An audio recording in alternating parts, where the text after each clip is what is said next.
The right-hander, Chacon, has been announced because he was on the lineup card. And Felix Mantilla is getting a laugh because he is standing in the batter's box as Chacon was announced. It is Felix Mantilla, right-hand hitter, as John Wyatt goes into the windup. And here's the first pitch of the ball game. It's in there for a called strike one. Bill Kenneman of the American League is the umpire behind the plate this afternoon. At first base, Paul Pryor of the National League. At second base, Joe Linsalata of the American League. And around at third, Big Tom Gorman of the National League. Strike one count to Felix Mantilla. Wide stance at the plate, stands deep in the batter's box. John Wyatt winds and fires. There's a line drive going out into center field. Jose Tartabull drops the ball in center field. And Mantilla is on at first as the relay comes on back into the infield. It is a line drive into center. Jose Tartabull came in, got his glove on it, and then dropped the ball. So the Mets have a base runner on. The batter, ladies and Rod Chenille is coming up. Felix Mantilla, number 18. Second baseman Rod Chenille is coming up now. Number 33. Starting for the second consecutive day at second base.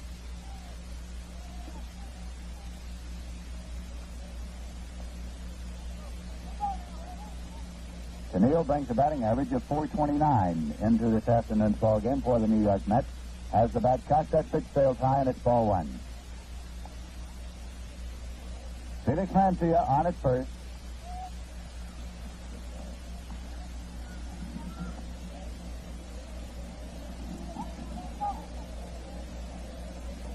Just before the ball game, manager Hank Bauer of the Kansas City Athletics was talking about this fella Chenille. He thinks a great deal of him. Wyatt throws over to first. Mantilla getting back safely.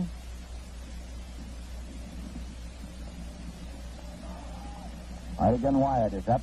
Into the stretch, he's running, and there's a ground ball foul. Hit and run on that time for the New York Mets. The Mets this spring have won 6 games and lost 7. They have played 6 consecutive games decided by 1 run. They have won 3 of those and lost 3 of them. The Mets have a 3-game winning streak going. They have defeated consecutively the Detroit Tigers, the New York Yankees, and the Los Angeles Dodgers. The Kansas City Athletics also have won 3 straight ball games. The Kansas City A's, managed by Hank Bauer, have a spring record of 8 victories and 5 losses. Mantilla leads at first. He's running again. There's a pitch. Ground ball to the right side. Fielded by first baseman Norm Siebern. Kicked away, and he is on at first. Both runners safe. Runners at first and second. Norm Siebern, the first baseman, had a big glove on it and kicked it away. And so Chenille is on at first. Just fell. An error on Norm Siebern at first. So now, the New York Mets have runners at first and second. There's nobody out, in Gus Bell, the right fielder, is coming up. Defensively, the Kansas City Athletics this afternoon have Norm Siebern at first base, Jerry Lumpy at second base, Dick Hauser at shortstop, Wayne Cosby at third, Manny Jimenez is in left, Jose Tartabull is in center, and Gino Cimoli is in right. The catcher is Haywood Sullivan, and the pitcher is John Wyatt. For the Mets, Red Crest is coaching at first base this afternoon. Solly Hemus is the coach around at third. The left-hand batter, Gus Bell, waiting for the pitch.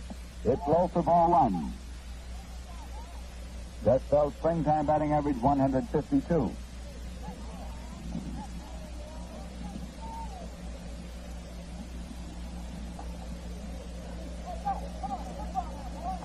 Count of 1 ball to Gus Bell. The New York Mets batting here in the top half of the first inning at Connie Mack Field in West Palm Beach, Florida.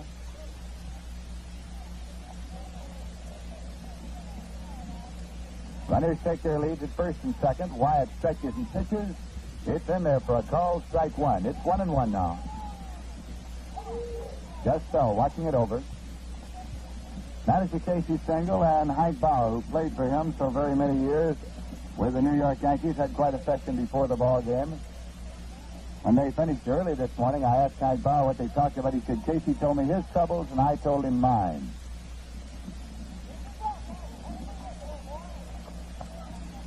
Now, Gus Bell backs out of the batter's box, reaches down to get a handful of dirt. Count to him is 1 ball and 1 strike. There is nobody out here. Ball game just getting underway this Saturday afternoon in West Palm Beach, Florida.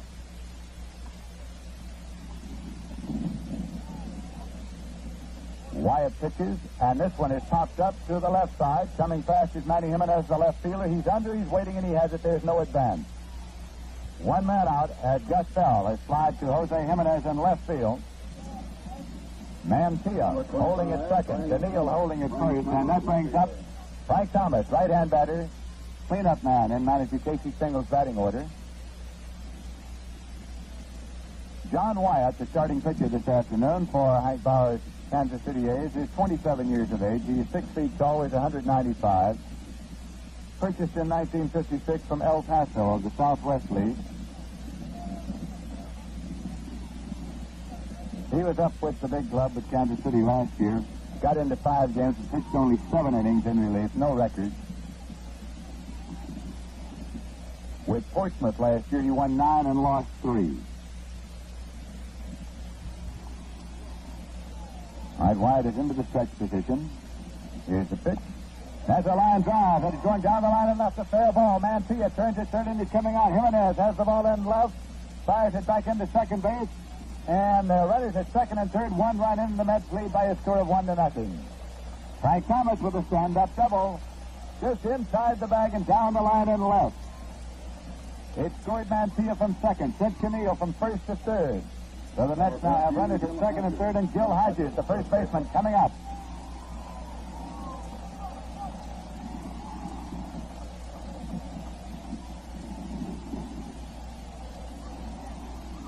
Gil Hodges has a springtime batting average of 222. Don Zimmer now in the on-deck circle. There is 1 man out.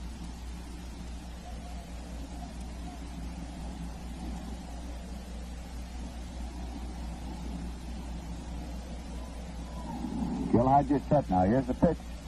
He takes it high for ball 1. Gil Hodges getting back into the lineup of the New York Mets here this afternoon. Jim Marshall played the entire game at first base yesterday. Hodges started against the Yankees day before yesterday, played about half the ball game, and then Marshall relieved him then. The runner's in scoring position. Here is a fly ball going deep to left field. Jimenez is going back now. Tagged up at third is Camille. He's fast man, and he's coming on, and the throw comes in. But Camille comes across standing up. So it's 2-0. The New York Mets out in front of Gil Hodges. Lifts the sacrifice fly to Manny Jimenez in left field. Hodges gets credit for a run batted in. And right-hand hitter Don Zimmer comes up. Frank Thomas holding at second on the play. New York Mets 2 and the Kansas City A's nothing. Here in the top half of the first inning. Number 17, Don Zimmer. Don Zimmer, third baseman. Don Zimmer with a batting average of 333 in Grapefruit League competition. Wyatt checks and fires, and there's one popped off foul on toward first base. Seaburn is digging. Can't get there. Norm Seaburn, the first baseman, digging over, but could not reach the ball, so it goes as a strike to Don Zimmer.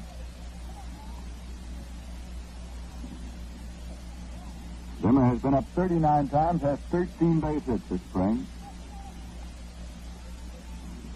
333.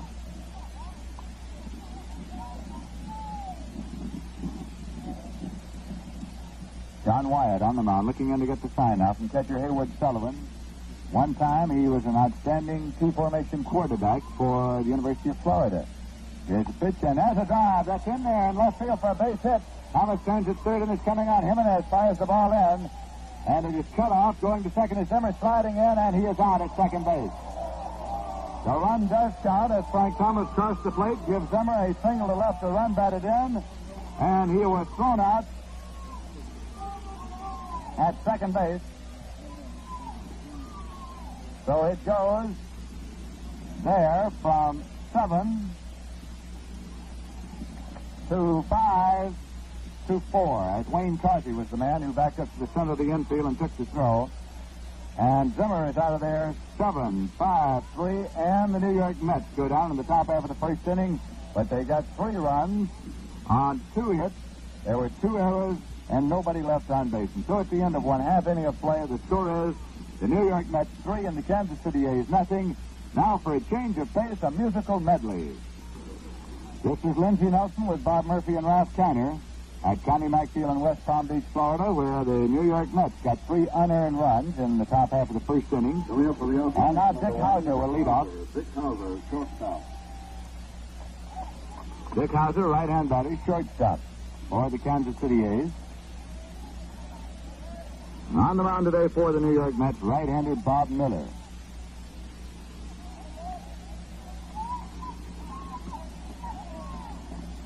Here's a pitch and it's low for ball one. Catcher Hobie Landreth this afternoon. Miller's been in 3 games. He has pitched 13 innings, allowed 4 runs, 14 hits in the 13 innings. He has walked 7, struck out 9.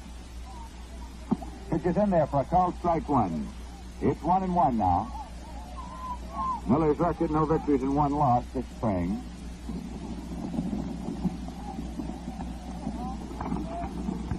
New York Mets are counting on him for frontline duty. Came to them from the St. Louis Cardinals.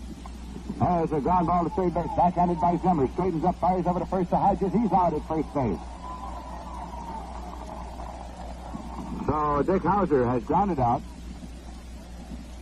Don Zimmer to Gil Hodges. From third to first, there is 1 man out, and that will bring up Jose Tartabull, Tartabull.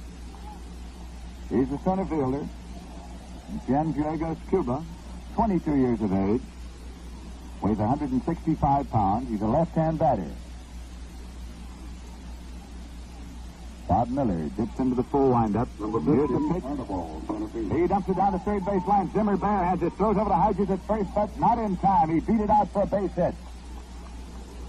A speedster, Jose Tartabull, dumped the ball down the third baseline. Zimmer came in, fielded it barehanded, and fired over to first. The play was handled cleanly, but just not in time. So it goes as a base hit for Tartabull, and that will bring up Jerry Lumpy. Formerly with the New York Yankees, Lumpy, the second baseman of the Kansas City Athletics. Left-hand batter.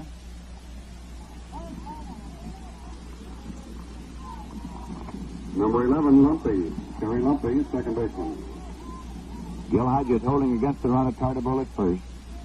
1 man out for the A's. On a sunny, somewhat windy afternoon in West Palm Beach. Here's the pitch. It's a called strike to Jerry Lumpy.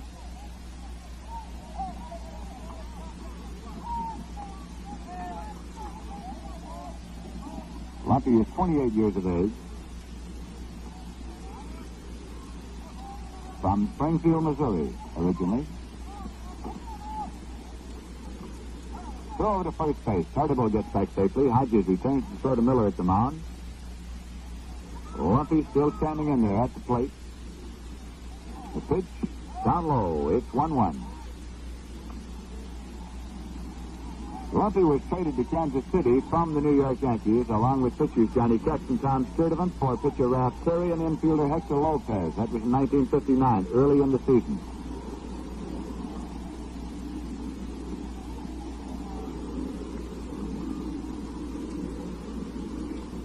The pitch fouled off. This is out of play.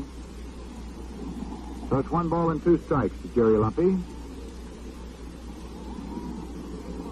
Came up to the New York Yankees for the first time in 1956. Back again in 57. That year in 40 games, he hit .340 for the New York Yankees. Jerry Lumpy. He was in the World Series in 57 and 58 with the Yankees. Miller into the stretch now. Tartabull leads. Here's the pitch to Lumpy, and there's a fly ball going deep to right field. Gus Bell is going back. Gus going as far as he can, and this was over the wall for a home run for Jerry Lumpy. Left-hand batter Jerry Lumpy pulling that one over the right field fence, scoring Tartabull ahead of him. Tartabull is coming across the plate. Here comes Jerry Lumpy, and it's a 3-2 ball game. 2-run homer by Jerry Lumpy. That will bring up Norm Seaburn, also formerly of the Yankees. Number 7, Norm Seaburn, first baseman.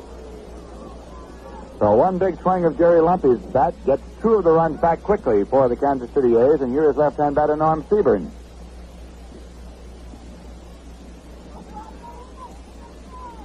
Bob Miller into the windup. The pitch goes high for a ball. Seaburn 28 years of age.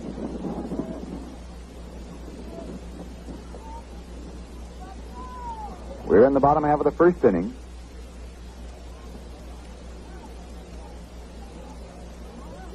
Pitch goes high for a ball. It's 2-0 to Norm Seaburn. He was traded to Kansas City by the Yankees, along with pitcher Don Larson, first baseman Marv Thornberry, and outfielder Hank Bauer. for first baseman Kent Hadley, shortstop Joe DeMacy, and outfielder Roger Maris. That was on December 11th, 1959. Pitch goes outside. It's 3-0 now to Sebring. Hank Bauer, of course, has since become the manager of this Kansas City team.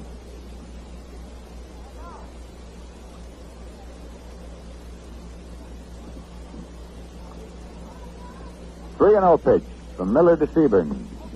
Ball 4, and he walked him on 4 pitch balls. That brings up Manny Jimenez, left fielder. Manny Jimenez, left fielder.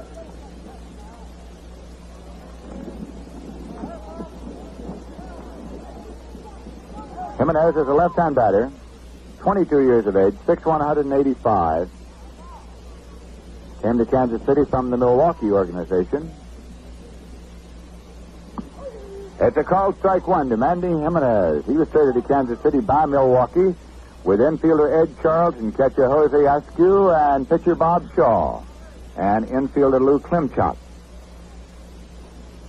It was Manny Jimenez with Charles and Askew for Bob Shaw and Lou Klimchak. That pitch is outside for ball. 1-1. Last year at Vancouver, Jimenez hit 325, including 17 home runs.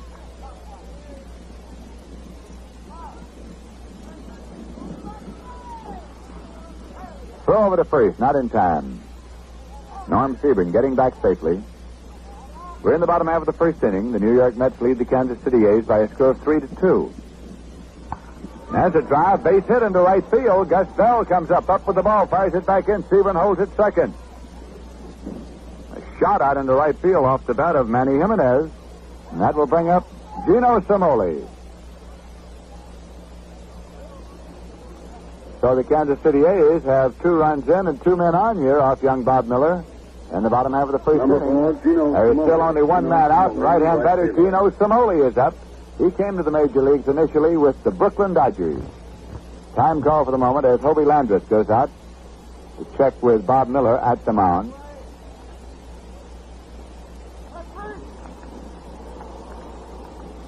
Gino Cimoli has been around the baseball war since he came up to the Dodgers when they were in Brooklyn. He went with them on to Los Angeles. He was traded to the St. Louis Cardinals. He went on to the Pittsburgh Pirates, came to the Kansas City A's. Gino Cimoli. Miller checks. Pitch is low for ball 1.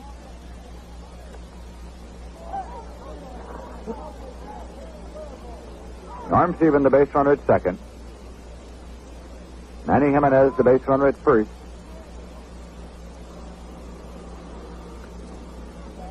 With an overly closed stance, Cimoli likes to go to right field, and the Mets are playing him, shaded to right.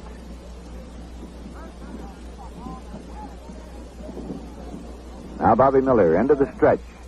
And the pitch. Knocked him down as he got out of the way. Bat went one way, he went the other. Inside ball 2.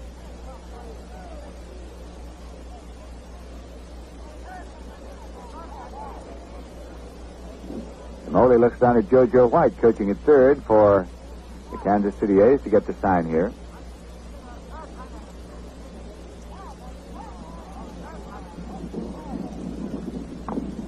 Fouled off.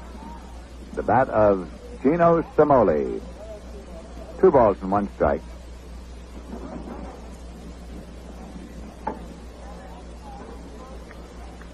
Dario Lodigiani is coaching at first base this afternoon for Hank Bauer's Kansas City A's with JoJo White at third. 1 man out. All right, Miller has the sign. Into the stretch. Runners leading at first and second. Pitch to Cimoli. It's in there for a called strike. 2-2 the count now.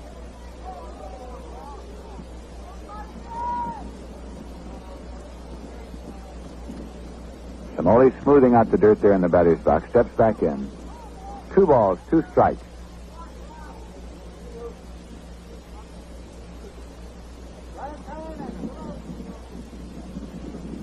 Now Miller is set to pitch. It's on the way. And he struck him out. Samoli tried to check his swing and is arguing now with umpire Bill Kinnaman behind the plate, but it is strike three. He's out of there. That is strikeout number one this afternoon for Bob Miller. Runners holding at first and second. Two men out now, and Wayne Cosby, the third baseman, is coming up. He's a left-hand batter, Wayne Cosby.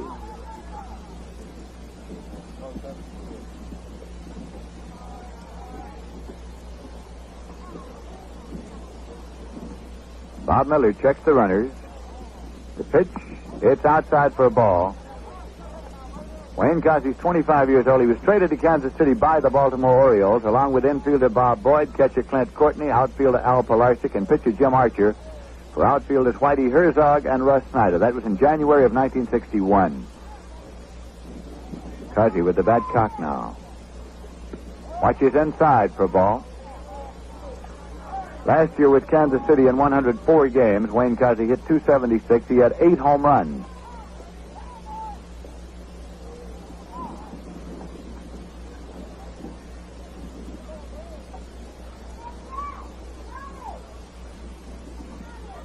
Two balls, no strikes to count to Wayne Cosby.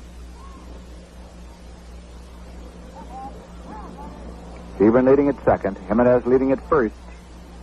Pitch goes high and it's ball three. Out 3-0 now. Haywood Sullivan in the on-deck circle for the Kansas City Athletics.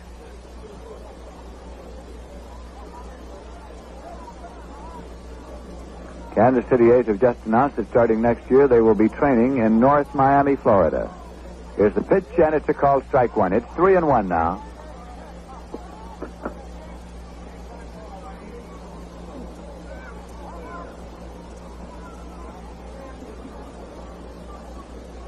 Two men out, count 3 balls, 1 strike to Wayne Cosby.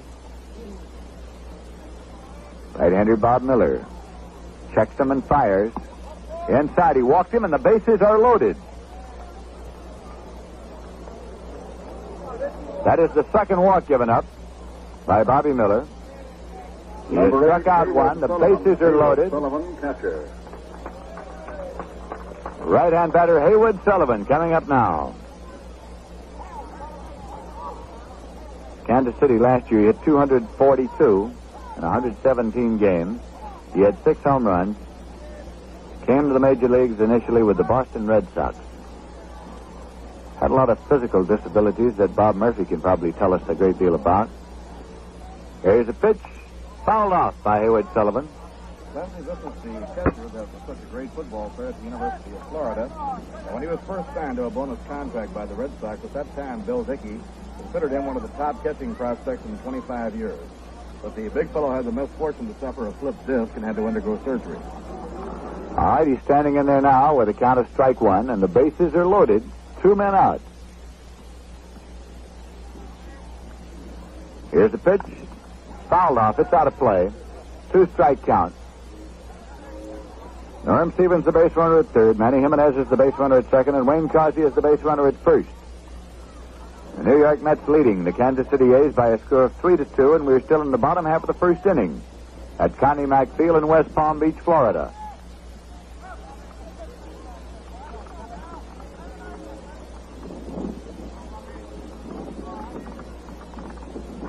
Bob Miller getting the sign from catcher Hobie Landreth. Has it, works for the windup, and the pitch way outside, sending Landreth diving out there to make the stop. Umpire Bill Kinnaman stops play a moment to brush off the plate. 1 ball and 2 strikes now to Haywood Sullivan. Young pitcher Bob Miller trying to get out of trouble here in the bottom half of the first inning.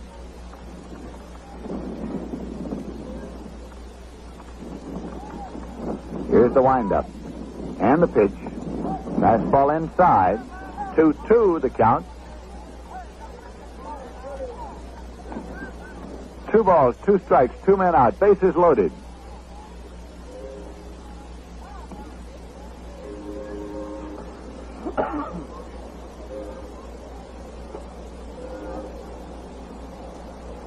Bob Miller looks over at third. Now goes into his windup. Hits the curve ball. The ground ball is short. Mancia has it, going to first base with it. In time, he's out to retire the side. So Haywood Sullivan grounded out short to first from Felix Mancia across to Gil Hodges, and the Kansas City A's go down to the bottom half of the second inning with 2 runs on 2 hits, no errors, and 3 men left on base. And at the end of 1 full inning of play, the score is the New York Mets 3 and the Kansas City A's 2. Right now we're going to the top half of the second inning. John Wyatt on the mound for the Kansas City A's, and Jim Hickman is up there to lead off.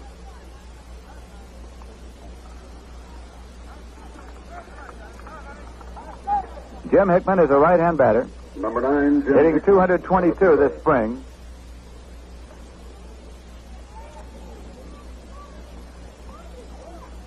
Wyatt now into the windup, and here's the pitch. This is a fly ball going to right field. Gino Simoli has called. He's moving in underneath, and he has it for the out. So Jim Hickman has flied to right field, and that will bring up catcher Hobie Landreth.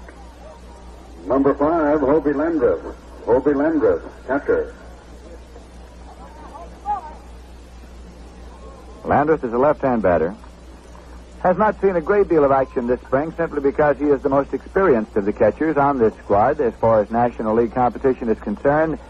And manager Stengel has wanted to get a good look at some of his younger catchers. Chris Cannizzaro, Choo-Choo Coleman.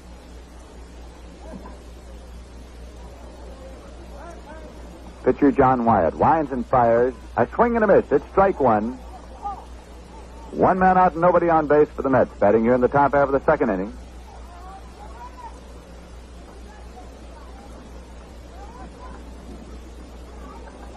The pitch outside for ball. 1 ball, 1 strike. Red Crest coaching at first. Salihimas at third. Cookie Lavagetto is handling the bullpen these days. Red Ruffing and Rogers Hornsby left back in St. Petersburg. The pitch is inside. Ball 2. It's 2-1. Red Ruffing and Rogers Hornsby handling the squad left back at Miller Huggins Field in St. Petersburg to work out while the squad is on this 5-day swing over to the East Coast. They'll be going back Tuesday night to St. Petersburg and take on the Los Angeles Dodgers next Wednesday. Here's the pitch to Landreth. And away. Ball 3. It's 3-1 now to Hobie Landreth, with pitcher Bob Miller due up next for the New York Mets. Most of the Mets have moved out of the dugout and are either seated on the ground, leaning back against the fence, or on the one bench along the first baseline, enjoying the sunshine today. There's a fly ball to left center field. Manny Jimenez has called for it. Jimenez is waiting, and he has it for the out. They're 2 men away. It'll be Miller coming up while we're waiting for him to get up there. We pause now for station identification. 810 on your dial, WGY, WGFM Schenectady, the smoothest sound around.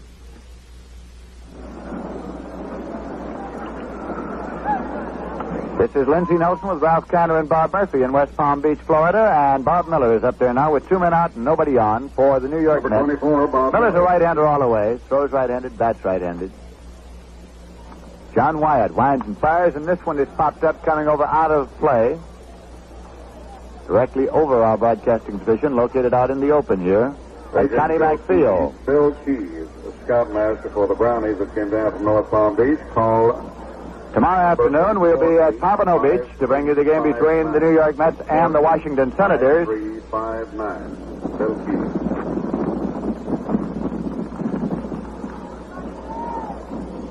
Wyatt taking a moment to get the sign here.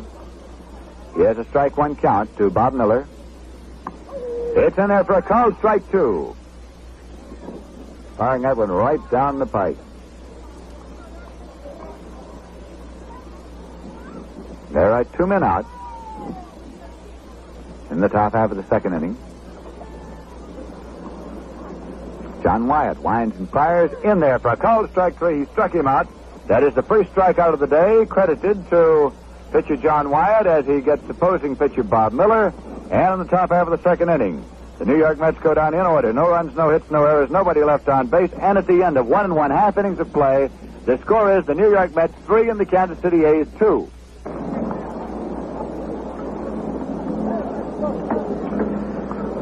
Going now to the bottom half of the second inning, and pitcher John Wyatt is coming up for the Kansas City Athletics. He'll be followed by Dick Hauser and Jose Tartabull. 33, John Wyatt. John Wyatt, pitcher. Bob Miller still in there for the New York Mets.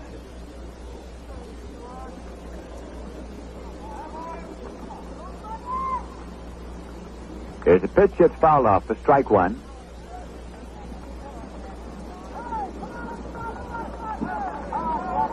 This is Wyatt's first time up this afternoon, as the Kansas City A's are riding a 3-game winning streak, and so are the New York Mets. Pitch, curveball, breaking high, and it's 1-1 to John Wyatt. There was a great deal of visiting to be done back and forth here this afternoon before the ball game, of course, as the writers following the New York Mets wanted to chat with Hank Bauer, Norm Seaburn, Jerry Lumpy, those who were formerly in New York. There's a swing and a miss. It's strike two. 1-2 now.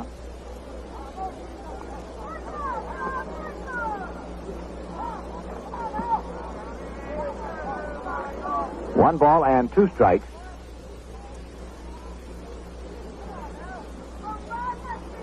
Miller's pitch. Swing and a miss. He struck him out. That is the second strikeout of the afternoon for Bob Miller, as he returned the compliment that Wyatt paid him a moment ago by striking him out. So there's one away, and leadoff man Dick Hauser's coming up. He grounded out Mantilla to Hodges, short to first in the second inning.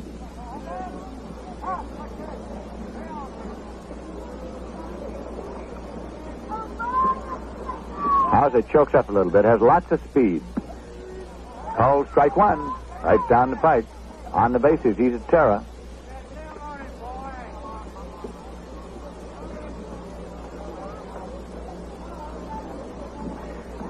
Miller again delivers. Goes high for ball. It's 1-1. Manager Casey Stengel has Jim Hickman out there in center field this afternoon. He gave John DeMeritt a pretty good run there for several games. And now he has stuck Jim Hickman in to see what this young fella can do in the outfield. There's a couple of fellas he could play out there. Joe Christopher, and of course Ashburn is his number 1 man out there. It's a called strike to Hauser. Richie Ashburn is the veteran at the center field position.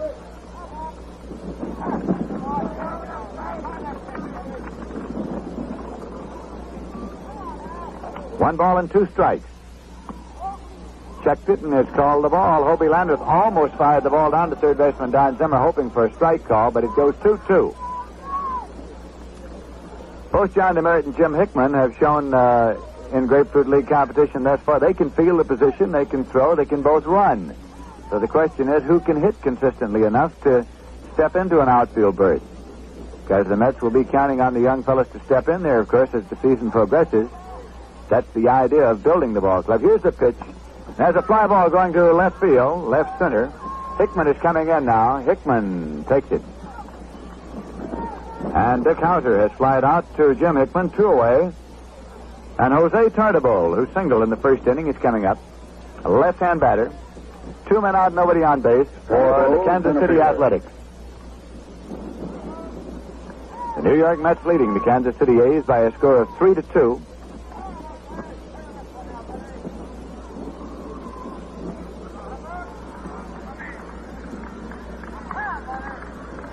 Here's Miller's pitch. Down low for a ball. Don Zimmer, mindful of what happened the last time Tartabull came up, has moved on a step on the edge of the grass at third, as Tartabull dumped the ball down the third baseline and beat it out last time. Showing lots of speed, getting down to first as Zimmer handled the ball cleanly, but not in time. Now, here's a line drive going in the right, and Gus Bell is right there. Doesn't move and takes it for the out. So Tartabull has lined out to Gus Bell and right, and the Kansas City A's go down to the bottom half of the third inning in order. Wyatt, Hauser, and Tartabull out with no runs, on no hits, no errors, and nobody left on base. And at the end of 2 full innings of play, the score is the New York Mets 3 and the Kansas City Athletics 2. We'll be going to the top half of the third inning, and the New York Mets will have the head of their batting order up. Felix Mantilla, the shortstop. He'll be followed by Rod Keneal and Gus Bell.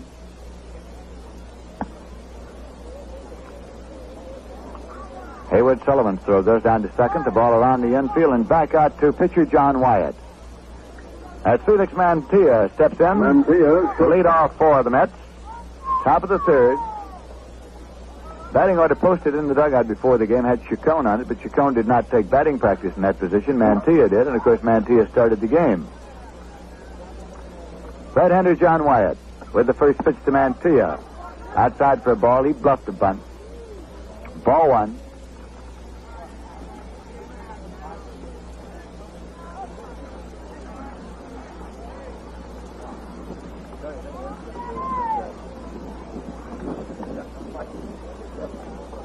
Swing and a miss. It's 1-1. 1 ball, 1 strike.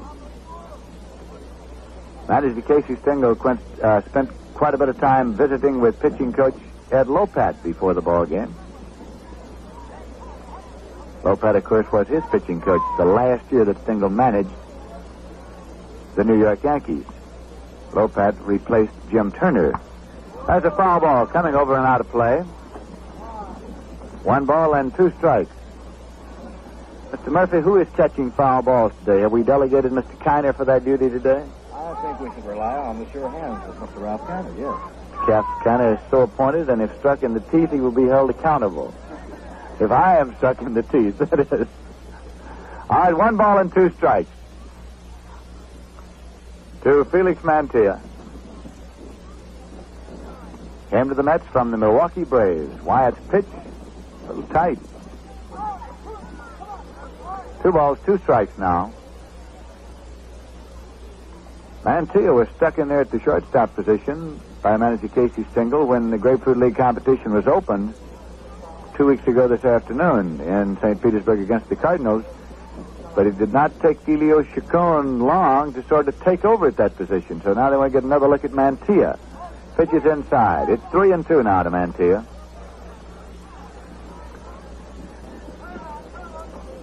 In the great years of the Milwaukee club, 57, 58, 59, along in there, Felix Mantilla had a big hand. He was a utility man and stepped in frequently into the lineup, gave them a big lift.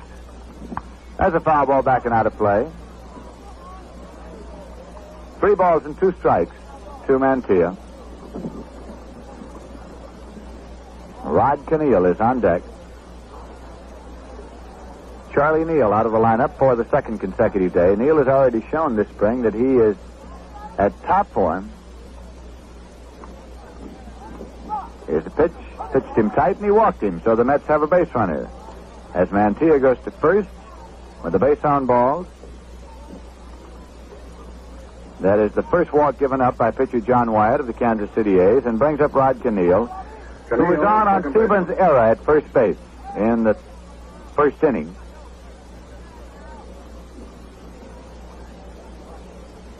Rod Keneal, right-hand batter, spelled K-A-N-E-H-L.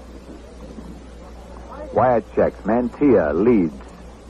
Here's a ground ball to third base, and it's going on out into left field. Wayne Cosby got a glove on it, went right on, and Mantilla goes to third. The throw is going to second, and he's off the line there. And Keneal goes into second. The Mets have runners at second and third. Wayne Cosby got over, barely touched it, and he went on out into left field. And Mantilla continued on to third. The throw went to second base. And Keneal had turned at first, kept right on going, and is in at second base. So the Mets have runners at second and third, and that's going to bring up Gus Bell with nobody out. So the Mets have a 1-run lead. They're leading by a score of 3-2. Bell, right fielder. We're in the top half of the third inning, and they're going for more here. That is scored by the official score as a double for Rod Keneal. Scored as a 2-base hit for Rod Keneal, sending Mantilla to third. All right, Bell is standing in.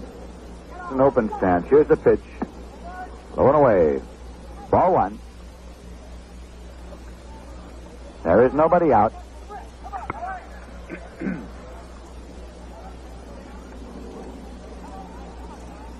Bell flied out to left field in the first inning. Wyatt's pitch. Called. Strike 1. 1-1.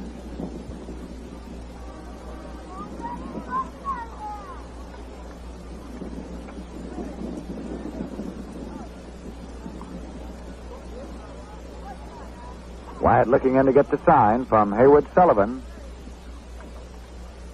Has it now. Into the windup.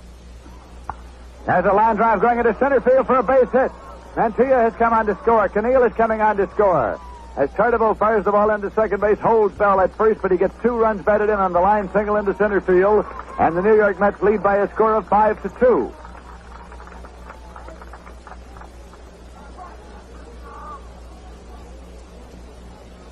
Gus Bell ripping the ball straight away out into center field, scoring both Mantilla and Keneal. There was no throw to the plate. It came to second base to keep Bell from advancing on the throw-in, and Frank Thomas is up now. Frank Thomas ripped the ball down the left field line in the first inning to drive in the first run of the ball game. Got a double. There's still nobody out. Gus Bell is at first base. Wyatt's pitch to Thomas. Sent him down into the dirt. Turned him out of there. It's ball 1.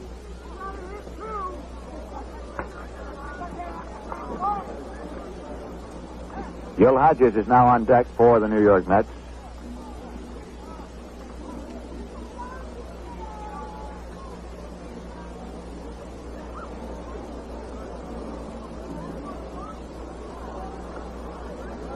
All right, Bell takes his lead at first. Pitch to Thomas. It is high for a ball. 2-0.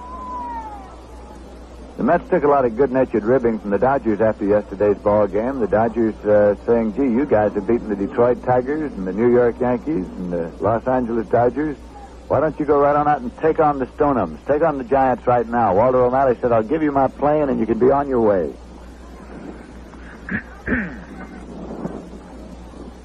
Pitch is low and away. Ball 3. So it's out 3-0 now to Frank Thomas, looking down to Solly Hemus, the Mets coach at third base.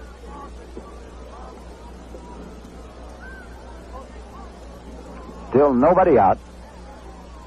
Score 5-2. New York leading Kansas City in the top half of the third inning.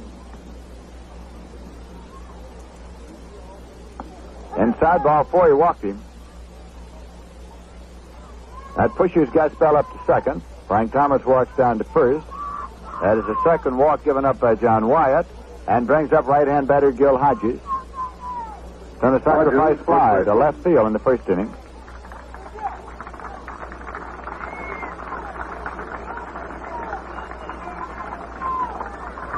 A delegation came over today from Boca Raton to support baseball here in West Palm Beach.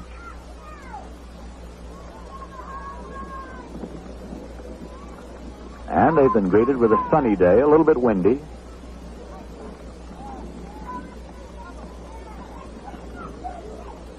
Runners at first and second lead, and Hodges shortened up, took outside for ball 1. Hodges looking down to Solly Hemus now at third, shortened up as though to bunt with nobody out, shove those runners up. The Mets lead 5-2.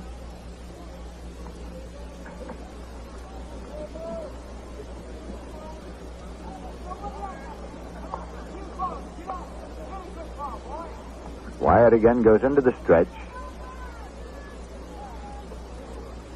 Swing and a miss. Hodges took a rip at that one. Roger Craig in uniform this afternoon, moving around in the dugout area of the New York Mets. He and Al Jackson were not in uniform yesterday at Vero Beach. They were given the day off after the victory over the Yankees. They will be pitched again next Tuesday against the Yankees, Craig and Jackson.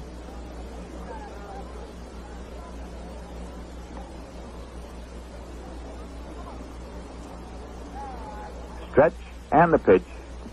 Down into the dirt, dug up by catcher Haywood Sullivan. 2 balls and 1 strike.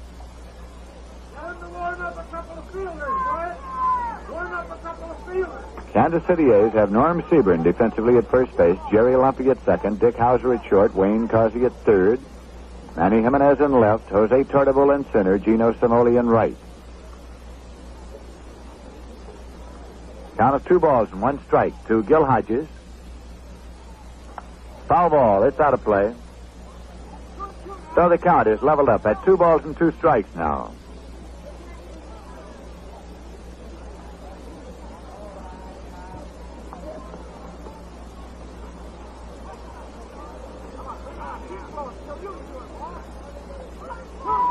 Gus Bell, the base runner at second. Frank Thomas, the base runner at first.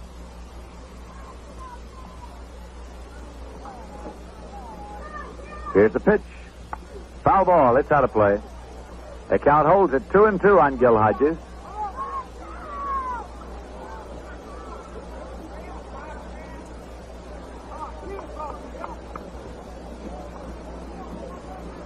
Gil Hodges seemed to know his way around Vero Beach pretty well yesterday. He should. He was there for many, many years with the Los Angeles Dodgers. And The game continues at the... Gil Hodges seemed to know his way around Vero Beach pretty well yesterday. He should. He was there for many, many years with the Los Angeles Dodgers and the Brooklyn Dodgers.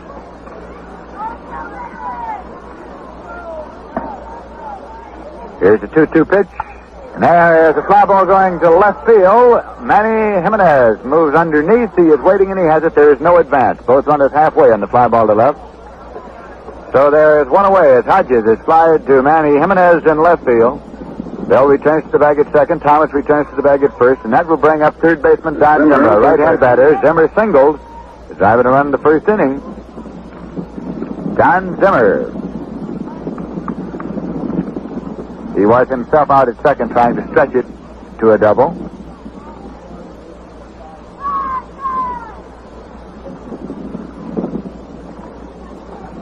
Ball that Hodges hit just now was into a strong wind. When it left the plate, looked as though it might be going deep, but it was held up, and Jimenez moved in underneath. This one is popped up foul, coming over to the right. And got very, very close to Mr. Steiner. So it goes as a strike. What became, Mr. Murphy, of our foul ball catcher? I think we both got faked out by the telephone pole right in front of us. We're in the PA system, which is about 4 feet away, and a huge telephone pole about 5 feet away. We didn't know which way to jump. All right, it's strike one to Don Zimmer. At the plate with one man out and runners at first and second.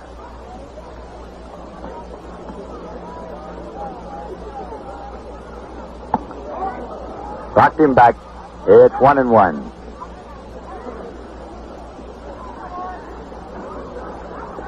One ball, one strike, one man out.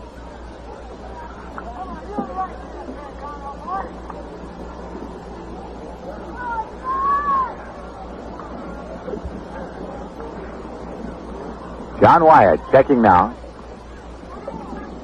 Set to work. Here's a pitch. That turned him out of there. 2 balls and 1 strike. The count to Don Zimmer.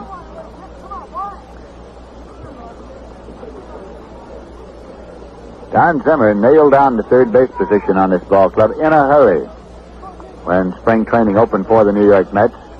With his hustle and his enthusiasm and the way he's been swinging that bat as well, he nailed down that position right from the start.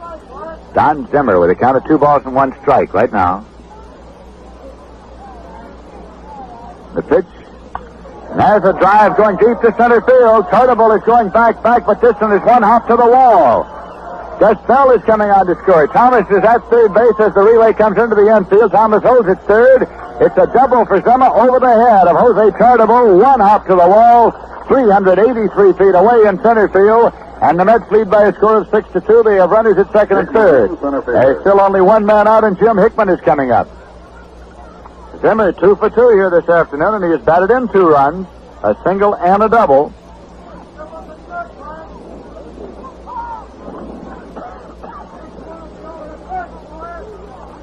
Frank Thomas is at third base, and Zimmer's at second, and here's Hickman up there.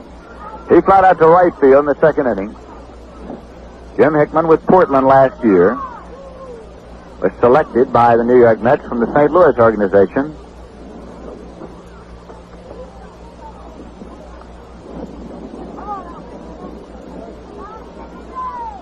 And here is a broken bat line drive into left field, dropping in for a base hit.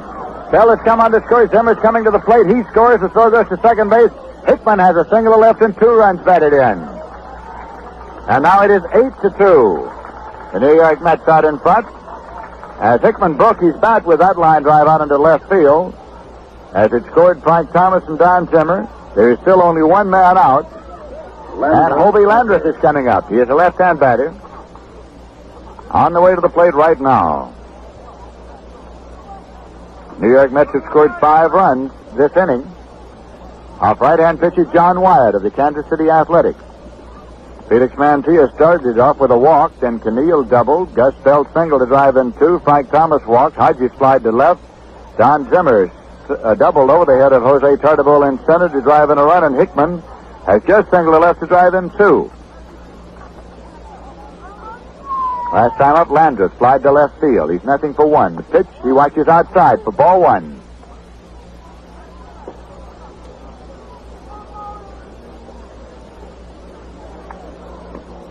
New York Mets with a big inning here in the top half of the third at West Palm Beach, Florida, against the Kansas City Athletics. And he gets a call strike there as he brought the bat around, tried to check it, but the umpire behind the plate says he went through, so Kinnaman calls it a strike.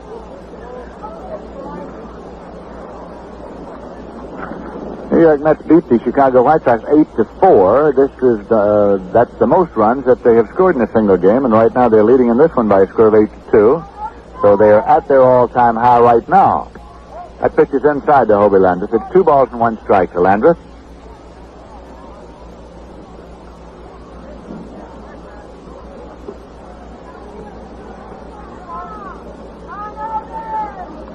The Mets came into this afternoon's game with a spring record of 6 victories and 7 losses. Here's a ground ball going down to first. Norm Stephen fields it in fair territory, steps on the bag, and he's out. Hickman moves to second. There are 2 men down now. Landreth topping that one down the line to first, and Norm Stephen fielded the ball near the bag. Hickman, of course, moving to second, and Bob Miller is the 9th man to come to the plate this inning for the New York Mets. They've scored 5 runs on 4 hits on this inning. 5 runs on 4 hits. With a couple of walks thrown in. Hickman takes his lead at second base now. As right-hander John Wyatt is in pitching position. The pitch is on the way. And there's a line drive over the head of Seaver down the line in right field. Hickman is turning third and coming on. It's Sinoli's throw. Is coming into first base. And Bob Miller, the pitcher, has delivered with a run batted in on a line drive single over the head of Seaver, and he jumped for it, couldn't pull it down. And the Mets have batted completely around, and leadoff man Felix Mantilla is coming up. And now the Mets have scored 9 runs. This is the most that they have scored in any ball game ever. 9-2, the Mets cover the Kansas City Athletics. Felix Mantilla started all of this with a walk. Coming up for his second time here in the top half of the third inning.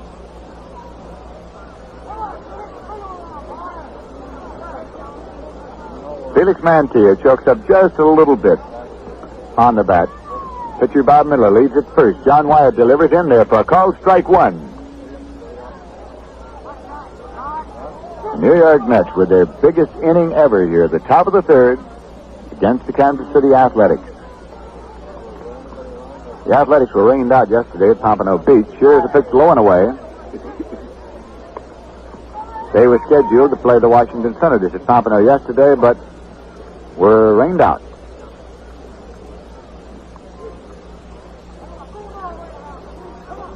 Miller leads at first.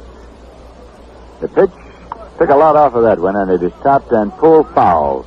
Wayne Cosby comes over in foul territory to field it and toss it back. So it is 1 ball and 2 strikes.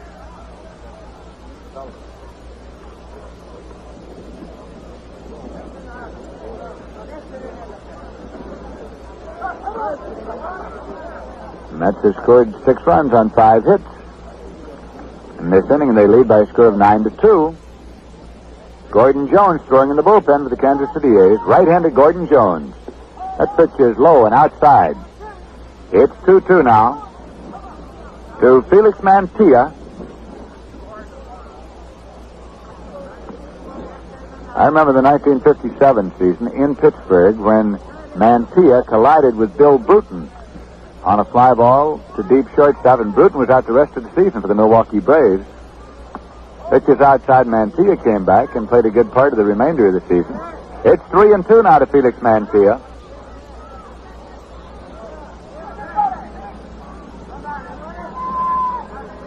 Two men out, 3-2. Pitcher Bob Miller on at first. Will be moving with the pitch. There goes Miller. 3-2. He walked him. So Mantilla draws his second walk of this inning. That's the third walk given up by pitcher John Wyatt. Miller's at second. Mantilla's at first, and Rod Keneal is coming up. He doubled in the third inning. Sent a ground ball out past Wayne Cosby, who tried to backhand it and could not, and it went on out into left field and is scored as a double for Rod Keneal. Still 2 men out, 6 runs in this inning for the New York Mets. Foul ball. Manalson out of play.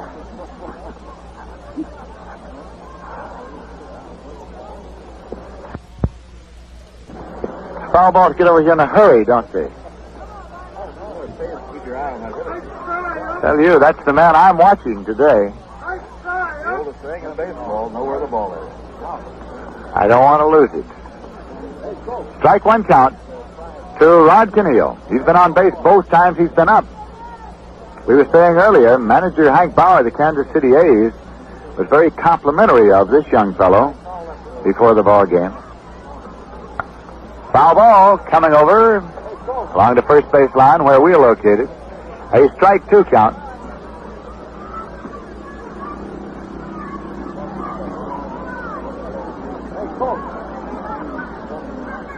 Manager Hank Bauer of the A's was saying that he thought Rod Keneal make a very excellent utility man because he can be used as an outfielder, as an infielder, second baseman here today.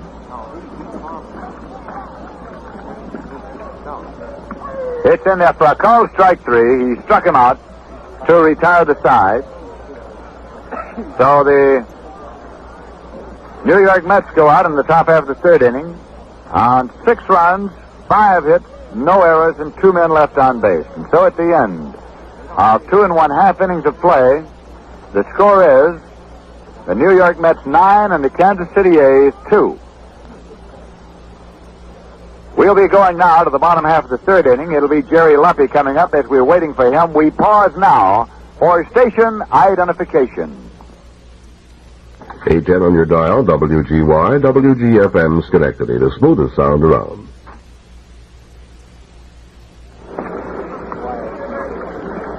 This is Lindsey Nelson with Ralph Kiner and Bob Murphy at Connie Mack Field in West Palm Beach, Florida.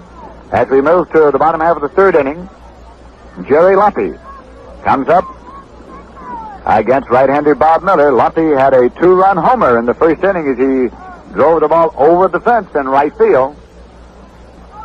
Here's a pitch inside to Jerry Lumpy. It's ball. Lumpy is the player representative of the Kansas City Athletics.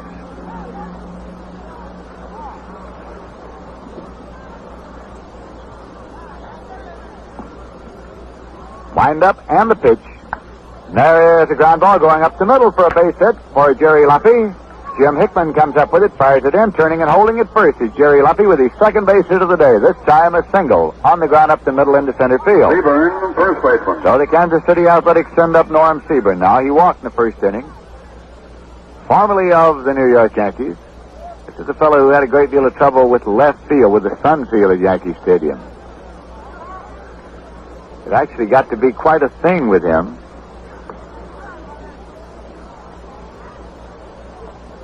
Here's a pitch. Inside for ball.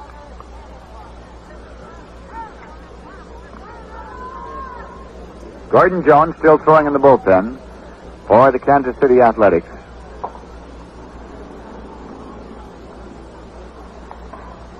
Lumpy leads at first.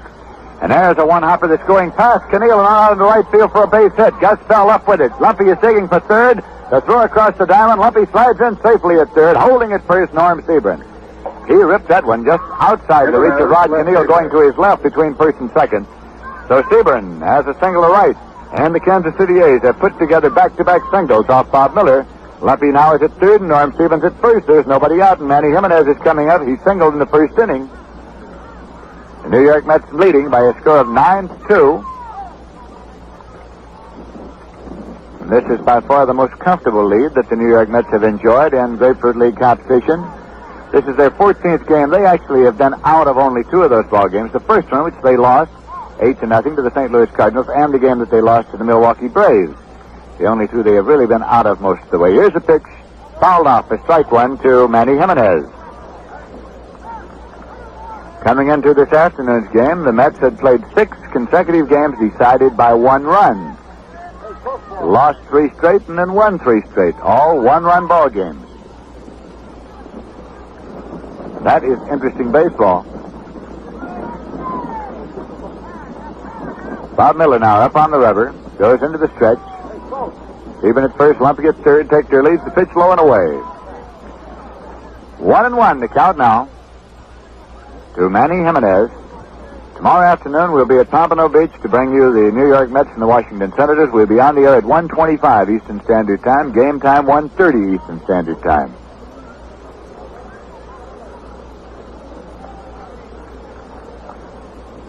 Pitch to Jimenez goes outside. It's 2-1.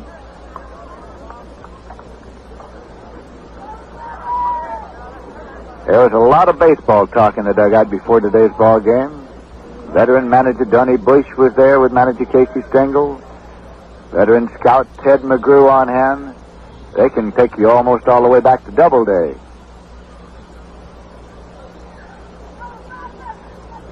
Bob Miller. Set the pitch. Low. And it's 3-1 now to Manny Jimenez.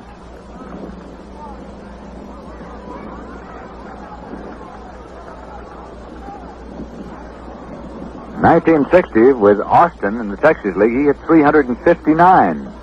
Last year with Vancouver, he hit 325 and had 17 home runs. Manny Jimenez. Manager Hank Bauer said before the ballgame he was delighted to have him, even if he did have to give up pitcher Bob Shaw. In the deal, he thought he got actually about 3 for 1 in the trade.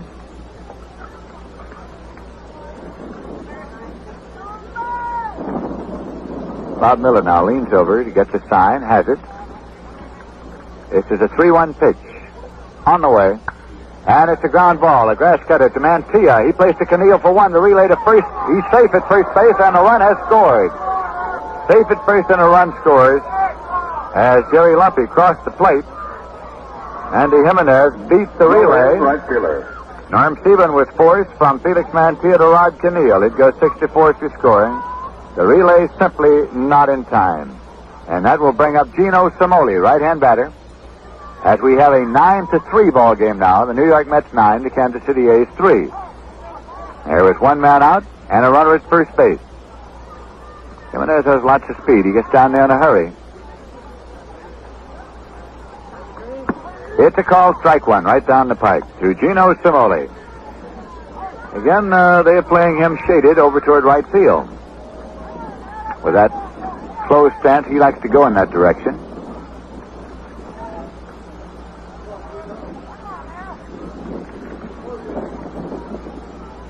Miller checks and deals inside for ball.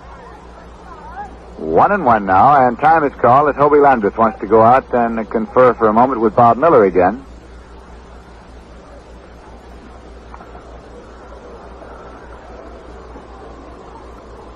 At the plate, Gino Simoli, conversing with umpire Bill Kinnaman of the American League. Gino Simoli was one of the outstanding athletes of the San Francisco area during his school days, and the finest all-round athletes ever produced in that area. Gino Simoli.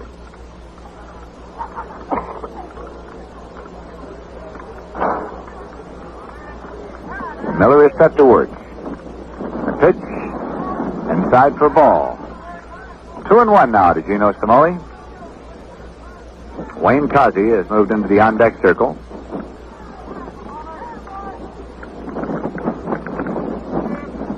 Kansas City A's have won 3 straight Grapefruit League games with a record of 8 victories and 5 losses overall. Called strike. Got it in there. So it's 2-2 now.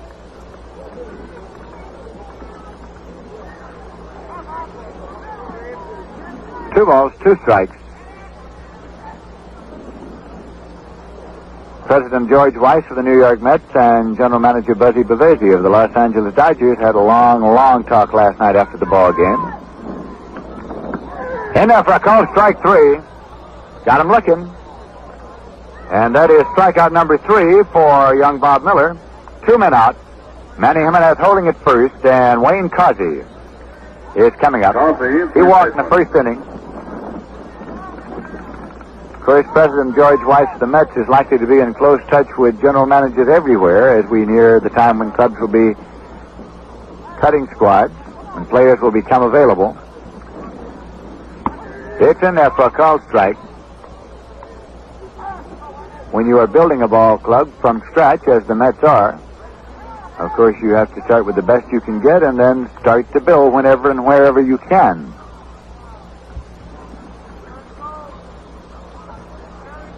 Jimenez leads. That pitch goes outside to Cosby. It's 1-1.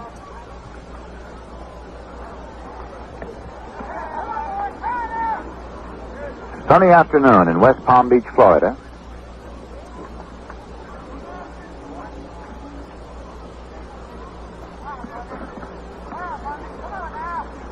The pitch sails high. 2 balls and 1 strike. The New York Mets leading by a score of 9-2. In case you have joined us along the way, they got 3 runs in the top half of the first. Kansas City came right back in the bottom half of the first to get 2 when Jerry Lumpy hit a 2-run homer. And then the Mets came back in the top half of the third inning as the veterans started to explode here, and they got 6 big runs to make it 9-2. And then Kansas City has scored 1 to make it 9-3. That pitch is low.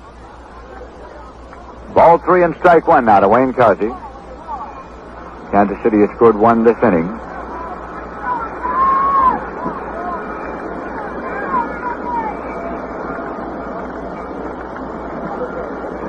This will be a 3-1 pitch to the left-hand batter. And there's a long drive going to right field. Gutfeld going back. This one is off the wall. Jim Hickman comes up with it. Weaves it in. Jimenez is rounding third as the throw comes through the infield. He goes back to the bag as Don Zimmer scoops it up. So it is a double off the wall at the 350-foot sign for left-hand batter Wayne Cosby, who pulled it up there. Bell went back as far as he could go, and Jim Hickman actually took the ricochet off the wall, fired it back into the infield. Jimenez pulled up at third. Wayne Cosby pulled up at second, and now it's catcher Haywood Sullivan, a right-hand batter coming up. Kansas City Athletics have runners at second and third. There are 2 men out. They have 1 run in this inning. Haywood Sullivan grounded out from short to first in the bottom half of the first inning. Sullivan, a rangy fellow. Standing in and waiting for the pitch from young Bob Miller of the New York Mets. He looks at Jimenez at second. Jimenez at third. Cosby at second. The pitch goes outside for a ball. It's 1-0.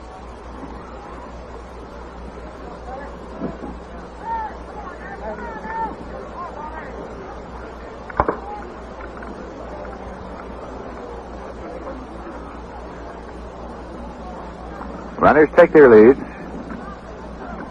Here's the pitch. Came inside, and it's ball 2. 2 balls and no strikes to Haywood Sullivan.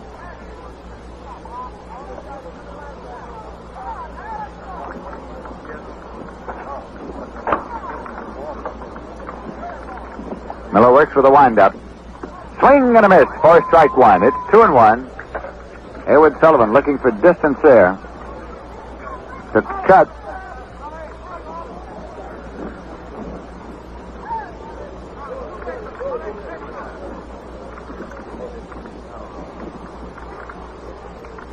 Play him almost straight away.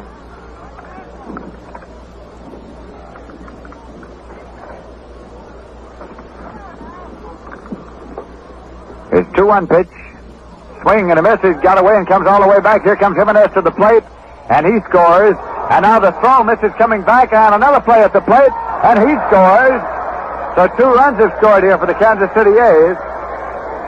We'll set that one up for you again. Here was the situation. Pitch low and away got by as Sullivan took his cut, and he was chased down by Landreth. As Jimenez scored, Landreth's throw got away from Miller, went back to the infield, and Wayne Cosby took his turn and came on. And so Don Zimmer came up with the ball, fired it back to the plate, but both runs have scored. So it's 3 runs in this inning for the Kansas City A's, and it is now a 9-5 ball game as Jimenez and Wayne Cosby score. The ball never getting very far away from home plate in that exchange. Haywood Sullivan has a count of 2 balls and 2 strikes.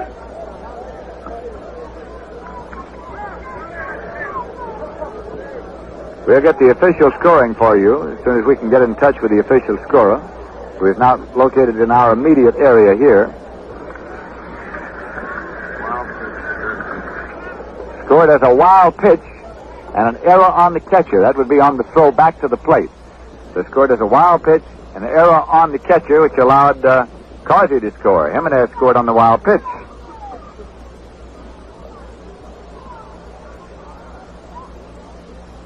That's blowing away. It's ball 3. 3-2 now.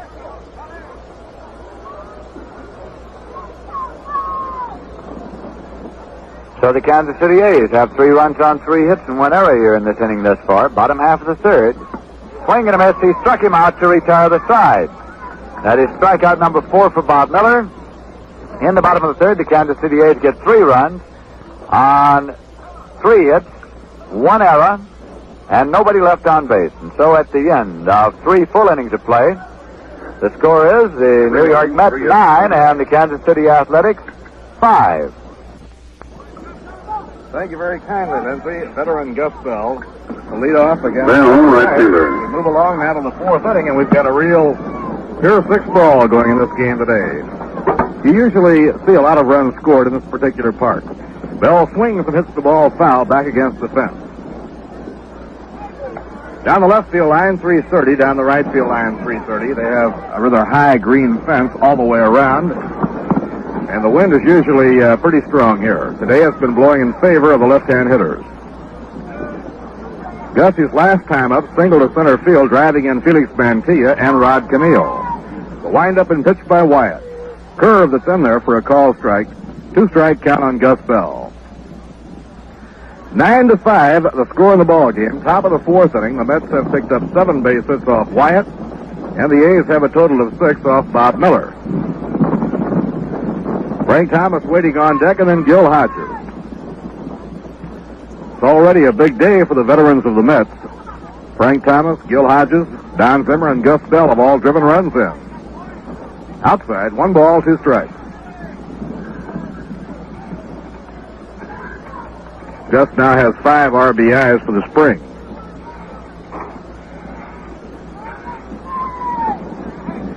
Wind blowing hard toward right field. The infield and the outfield swung around to right.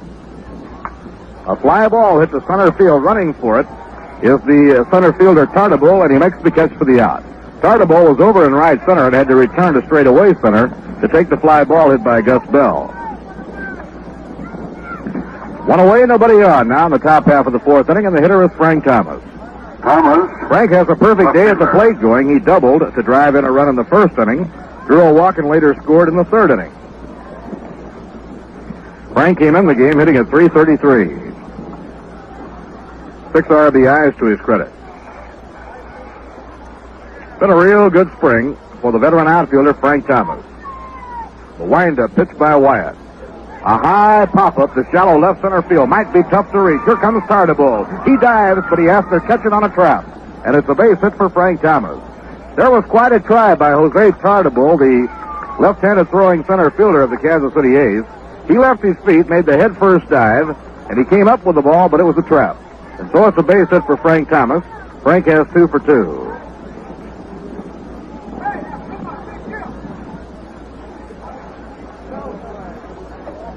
One away and 1 on. Here comes Gil Hodges. Hodges, first baseman. Gil has pulled the ball both times up in today's game.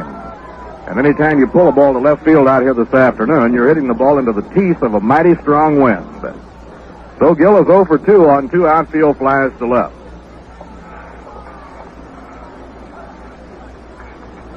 Here's the pitch to him. A high fly this time, hit down the right field line. The wind carrying the ball toward the line. It may blow it foul, and it does. A foul ball out of the park. That ball started out fair. It went past the infield, still a fair ball, but the wind kept sweeping it and carried it over the wall in foul territory.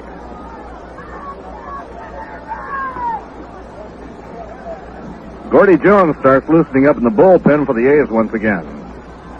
This is one of the few free hitting contests that we've had so far in spring training. Well, the Mets, their 14th game. They had one game washed out in the third inning because of a real downpour over in St. Petersburg. Norm Seaburn now holding against the runner, Frank Thomas. Here's the pitch to Gill. Look out. Inside and high. Gill had to get out of the way in a hurry. 1 ball, 1 strike. Gil Hodges, one of the classiest guys in baseball, and you never saw any one player get a better greeting from his former teammates than Gil got yesterday in Vero Beach. You can tell the Dodgers are mighty glad to see him.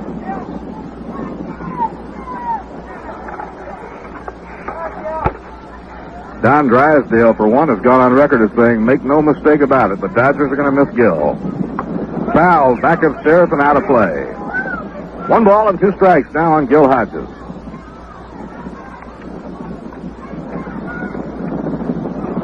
The Mets will be opening their home season at the Polo Grounds on Friday, April 13th against the Pittsburgh Pirates. And, of course, seats are now on sale for the opener and all 81 home games. A smash foul pulled down the left field line. Gill's ripping into that ball today. Ed Boucher is playing some catch now, and Ed may give Hodges a spell after this inning.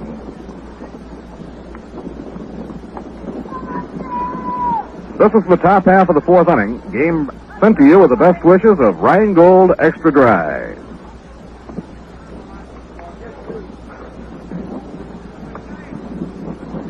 Now John Wyatt, the right-hander, pitches.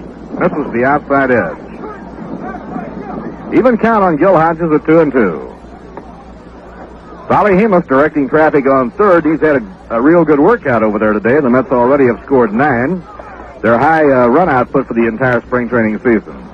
Red Crest on the coaching lines at first. Red's 2-0, 2 straight wins, coaching at first base. Pitching 2-2. In the dirt, good stop by Haywood Sullivan.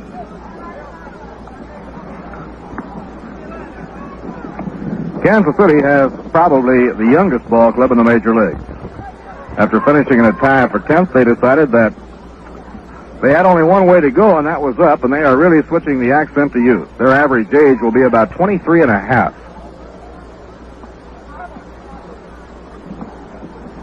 Pitching 3-2, the runner goes, and it's a drive foul hit down the left field line and out of play. So Frank Thomas will have to retrace his steps. The count remains at 3-2 on Gil Hodges. The A's feel they have a solid infield. Hank Bauer says he compares his infield favorably with that of any American League team. The big puzzle for the A's, of course, is pitching. A couple of spots in the outfield and catching. So they have plenty to work on. Thomas edging away. He's on the go. The 3-2 pitch, a high fly ball hit into the wind to left field. Manny Jimenez coming in, and he makes the catch in left field for the out.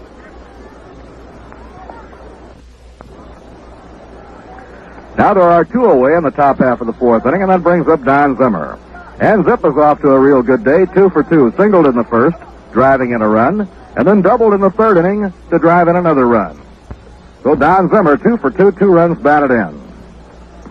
Don also scored a run in the 3rd inning. Zimmer, third baseman. Don, feet not too far apart, up close to the plate, holds the bat off the shoulder. Now the pitch to him. An off-speed pitch that's in there for a strike.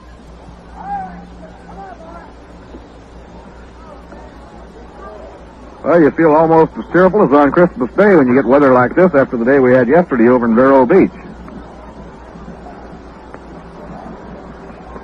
Most of the games in this area were rained out yesterday. The pitch on the way. A little bit low, Zip laying off of it. 1 ball, 1 strike.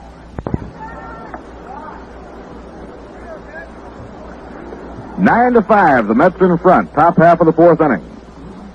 Frank Thomas on first, there are 2 away. Right-hander John Wyatt pitches. Thomas running, a line drive to right center field. It'll be in for a base hit. Thomas around second, headed toward third. Tartabull up with it. Thomas has the green light around third. He'll try and score. No relay throw by Lumpy. The runner's in as Thomas crosses the plate, standing up on a hit and run double to right center by Don Zimmer. Well, Ralph, that's making the hit and run play work to perfection. That certainly was well done by Zimmer. He had Thomas Goyne hit behind him and hit it hard enough to hit the double to score him all the way from first. A real, very good play. That's the 10th run of the ball game for the New York Mets, and they now lead the Kansas City A's by a score of 10-5. For Don Zimmer, he's now 3 for 3, has knocked 3 runs in and scored a run. 2 doubles and a single for Don Zimmer. Now Jim Hickman is up. Jim lined the base hit to left field, driving 2 runs in his last time up. Swing and a miss, strike 1. This fellow, Jim Hickman, is a marvelous defensive ball player. If he hits at all, he's going to be quite a player. He popped everybody's eyes wide open over in Vero Beach yesterday. When he took a fly ball in left field, he was running toward the line when he made the catch, wheeled instantly and made a tremendous throw, and he almost got one of baseball's fastest men, Willie Davis, at home plate. Willie had to slide to get in there. A high fly hit down the right field line. Galloping toward the line goes Gino Simoli, but the wind carries it foul over on the roof of the tool shed, and it bounces out of play.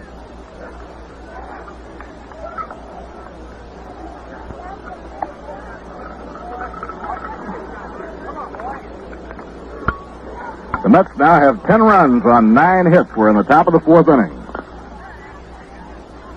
Little Don Zimmer leading the Mets in RBIs down here with 8 RBIs in 14 ball games, and actually he hasn't played all 14.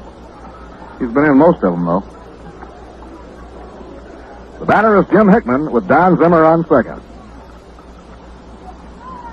Well, Casey's been saying I've been mighty proud of my pitching, and I'm waiting for my hitters to break out, and they're breaking out today. Strike, a fastball on the outside corner, and Hickman is called out. In the 4th inning for the Mets, 1 run, 2 hits, no errors, 1 left on. At the end of 3.5 innings, the score here at County Mike Stadium in West Palm Beach, Florida, it's now the New York Mets 10 and the Kansas City A's 5. Now the last half of the 4th inning, and we'll watch to see if the A's have a pinch hitter coming up. They have been warming up a right-hander, veteran Gordon Jones, in the bullpen, and they have their pitcher, John Wyatt, who's been hit hard by the New York Mets, scheduled to lead off in the last half of the 4th inning. Place Ed Boucher at first base for the Mets now, replacing Gil Hodges.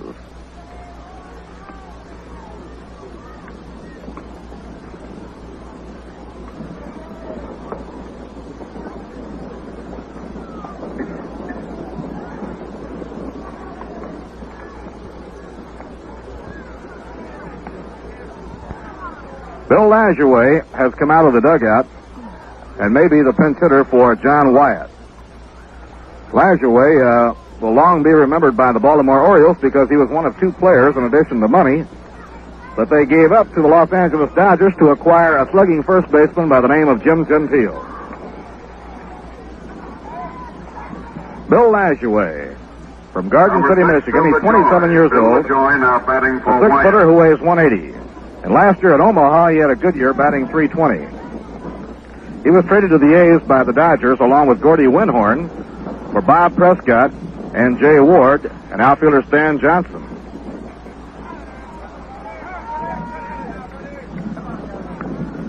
Bill Lajoie, left-hand hitter, waiting. Pitch is over for a call strike.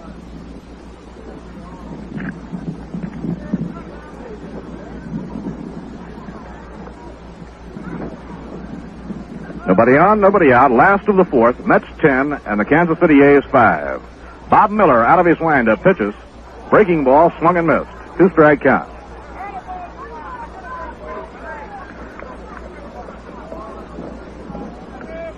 Tomorrow night, the Mets will be saying hello to one of baseball's nicest gentlemen, Mickey Vernon. Mickey now managing the Washington Senators. The game will be at Pompano Beach.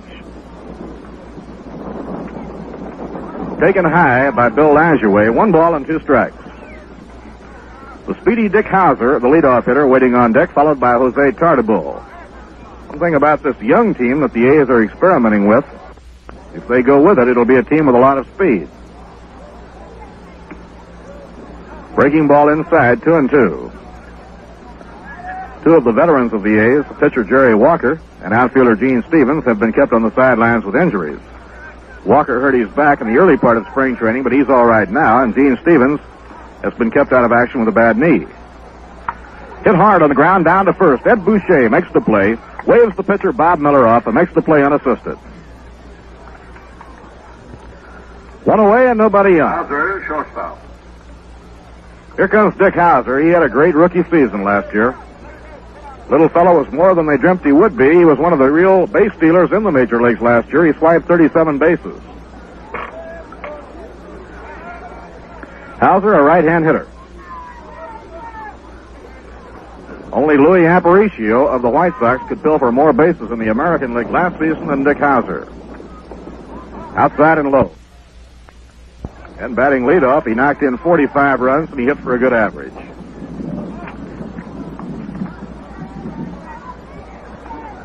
Hauser 0 for 2 in the game. Looks it over, it's outside and low, ball 2, 2-0.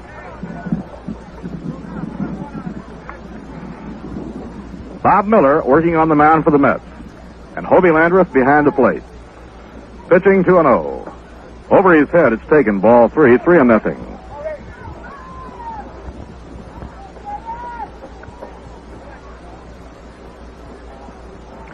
Last year, Kansas City played in a very spacious ballpark. They had the fences moved way back where they figured they would be out-homered by the opposition. The left field fence was about 380 feet. They're bringing it in this year. Ball 4, outside and low, and Miller walks Hauser on 4 pitches.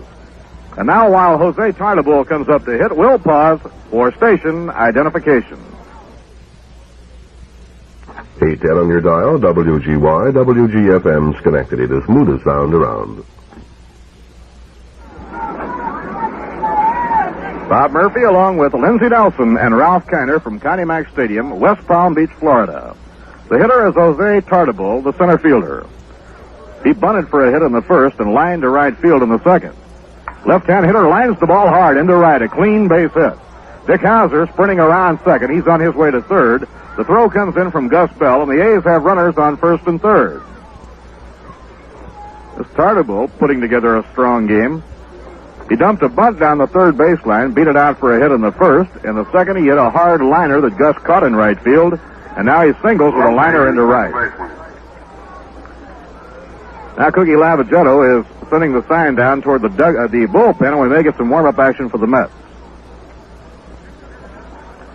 The batter is Jerry Lumpy, the veteran second baseman. Lumpy hit a 2-run homer in the first and singled to center in the third. He's 2 for 2.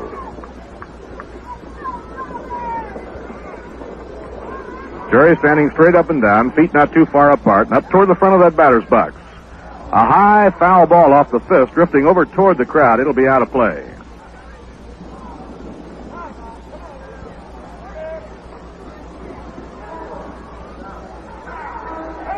Runners on first and third, 1 down, last of the 4th inning, 10-5, the Mets in front.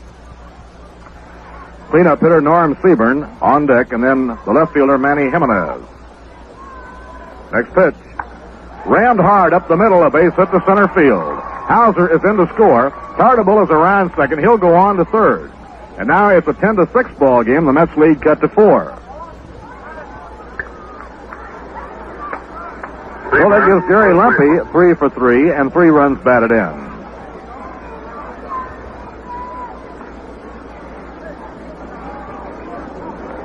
Now we'll have the warm-up action in the Mets bullpen. Right-hander Bob Moorhead will start getting ready. The game continues at the beginning of side 3. The infield looking for the double play against the tall, rangy, hard-hitting Norm Seaburn. Seaburn has drawn a single to right field. Fastball on the inside corner, a call strike. Well, Seaburn was the key figure as far as the A's were concerned when they traded Roger Maris to the Yankees.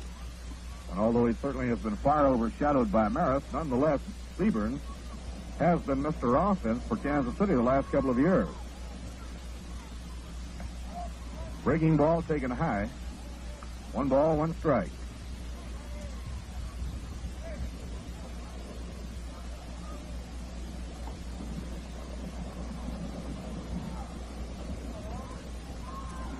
Last year, Seaburn hit 18 home runs and knocked 98 runs in. He led the A's by a wide margin in the power departments. The same was true the previous year. A drive to right center field, hustling for it is Hickman. He'll have to play it on a hop. It's a base hit. Jose Tartabull is in to score the 7th run of the game for the Kansas City A's. And they now have runners on first and second, 1 out. They have 2 runs in here in the last of the 4th inning. And that's 3 hits in a row. Tartabull, Lumpy, and Seaburn connected. Jimenez, left fielder.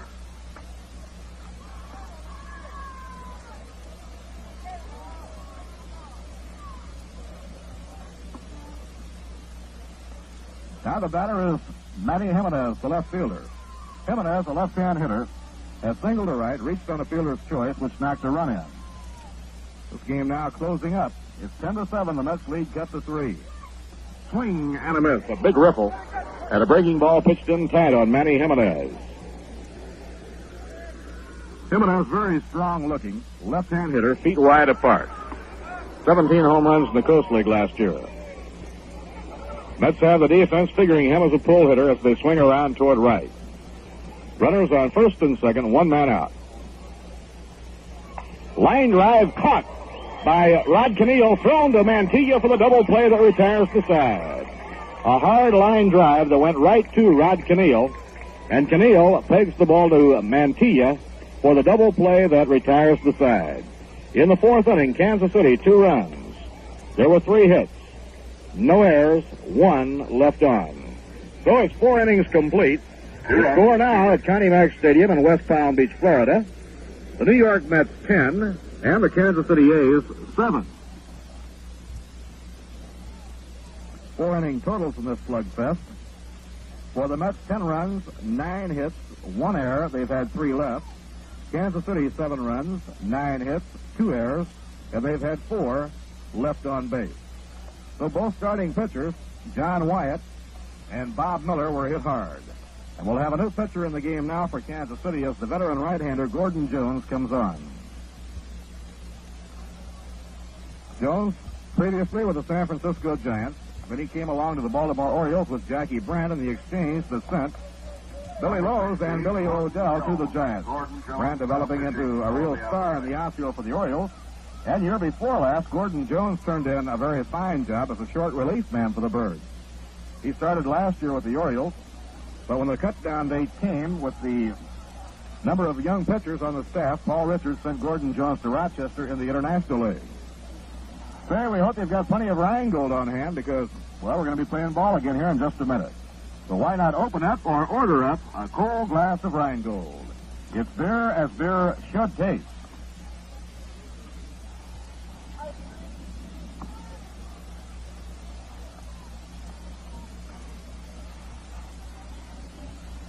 Rookie right-hander John Wyatt was hit hard. In 4 innings, he gave up 10 runs, 9 hits. He walked 3, and he struck out 1. Heretofore, in the spring training appearances, Wyatt has been very impressive, and the A's were quite high on him. Obie Landreth leading off against veteran right-hander Gordon Jones. Gordon actually is on the Portland roster. Taken high, ball 1. 31 years old. Not the type of pitcher that can overpower you. He relies on a good sinker and tries to keep everything down low. The infield and the outfield around toward right. Ball 2, 2 balls and no strikes.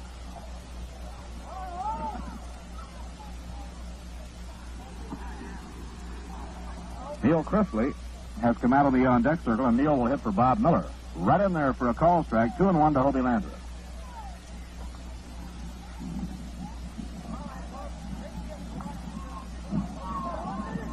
Bob Moorhead cranking up in the bullpen for the Mets. He'll be on to pitch in the last of the inning.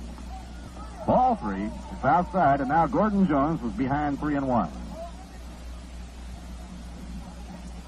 Gordon Jones, who has spent time with the St. Louis Cardinals, San Francisco Giants, and the Baltimore Orioles. 3-1 delivery, and it's a high pop foul back toward the dugout. Hoping for a play of Haywood Sullivan. He's waved off by Wayne Cosby, and he takes it. Third baseman Wayne Cosby came right over side by side with him and took it. So it's 1 away in the top of the 5th inning, and the pinch hitter now is Neil Chrisley.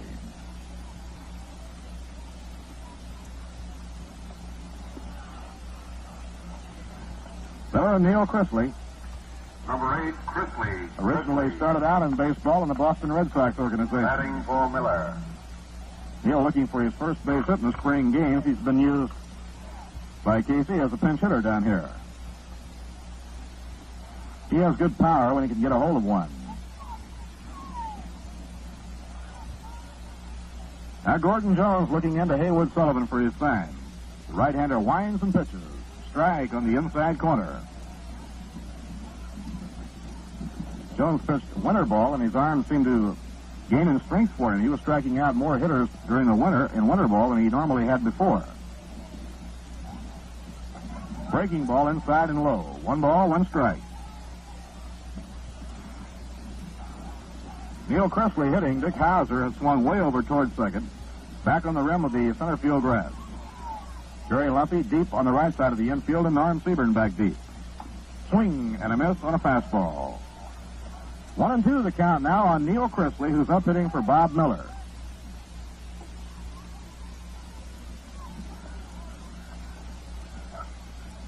Bob Miller was tagged freely in this game this afternoon. In 4 innings, the blonde right-hander gave up 7 runs, 9 hits. Sidearm delivery, swung on and missed. He struck him out. So Gordy Jones fans the pinch hitter Neil Cressley. 2 outs, nobody on now in the top of the 5th. There's Felix Mantilla coming up. Shortstop. Felix has been up 3 times today and been on base 3 times. He hit a line drive in the first inning that the center fielder Jose Tartabull dropped for an error. Walk in the 3rd, later scored. Andrew walked again in the 3rd. The 3rd inning, the Mets had 11 men up. In the dirt, no damage done, nobody on, ball 1. Well, for a team that has played 6 consecutive low-scoring, 1-run ball games, the game today is quite in contrast. During those 6 games, there were 2 1-0 ball games. Line drive through the hole, a base hit to left field. And so Felix Mantilla is on base for the 4th straight time.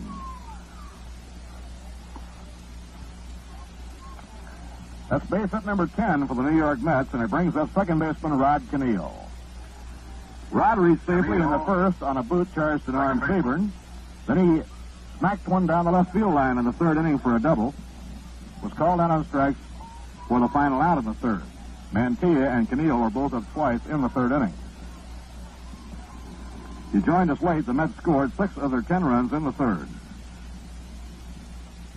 Ground ball bounced towards short to his right as Hauser. He grabs it, throws to Lumpy, and they get the force play on Mantilla to retire the side.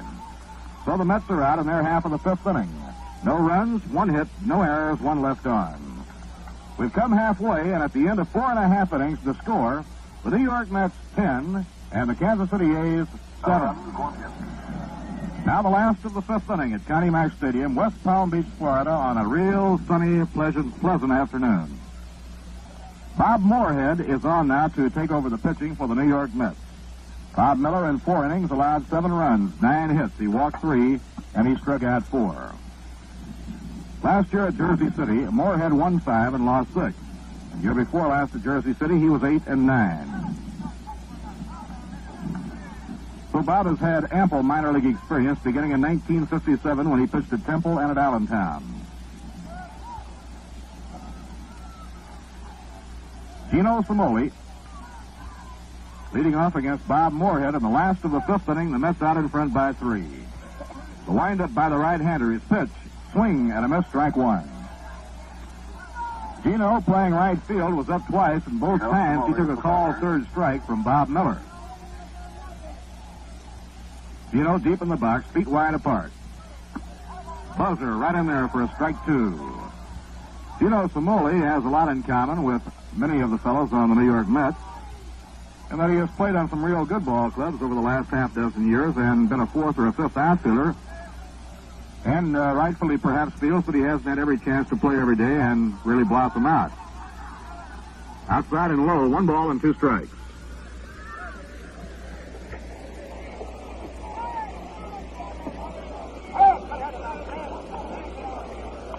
Gino Cimoli facing Bob Moorhead, no relation to Seth Moorhead. The windup and the pitch on the way. Taken, ball 2, and the count is even at 2-2.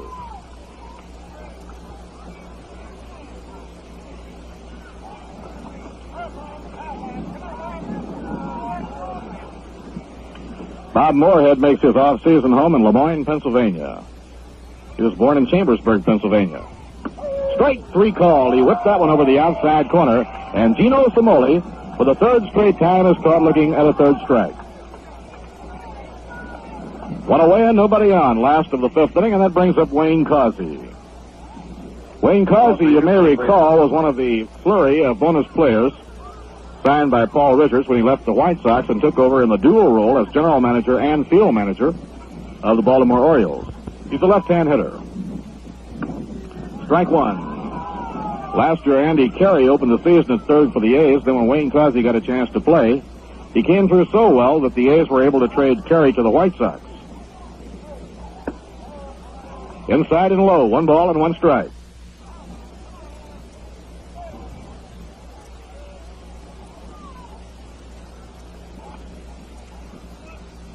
Bob Moorhead has good size, hard-throwing right-hander. He's only 24 years old. Now he winds, the pitch on the way. Ground ball on the right side of the diamond. Rod Keneal is up with it, pegs to Ed Boucher, and plenty of time for the out. 2 down. So Bob Moorhead, big blonde right-hander from Lemoyne, Pennsylvania, quickly disposes of Gino Simoli and Wayne Cosby. 2 outs and nobody on. The hitter is 6'4" Haywood Sullivan.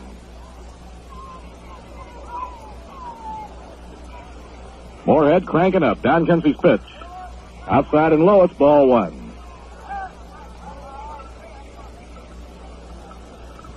We have a broadcasting perch out in the open today, and I imagine that we're all 3 going to look like well-done Maine lobsters by the time the game's over. Outside and low, ball 2, 2-0 on Haywood Sullivan. The way the weather has been the month of March in Florida, not too many people are walking around with much of a suntan. Strike, good fastball in the outside corner, 2-1. 10-7 the score. The Mets leading in the game. We're in the last of the 5th inning.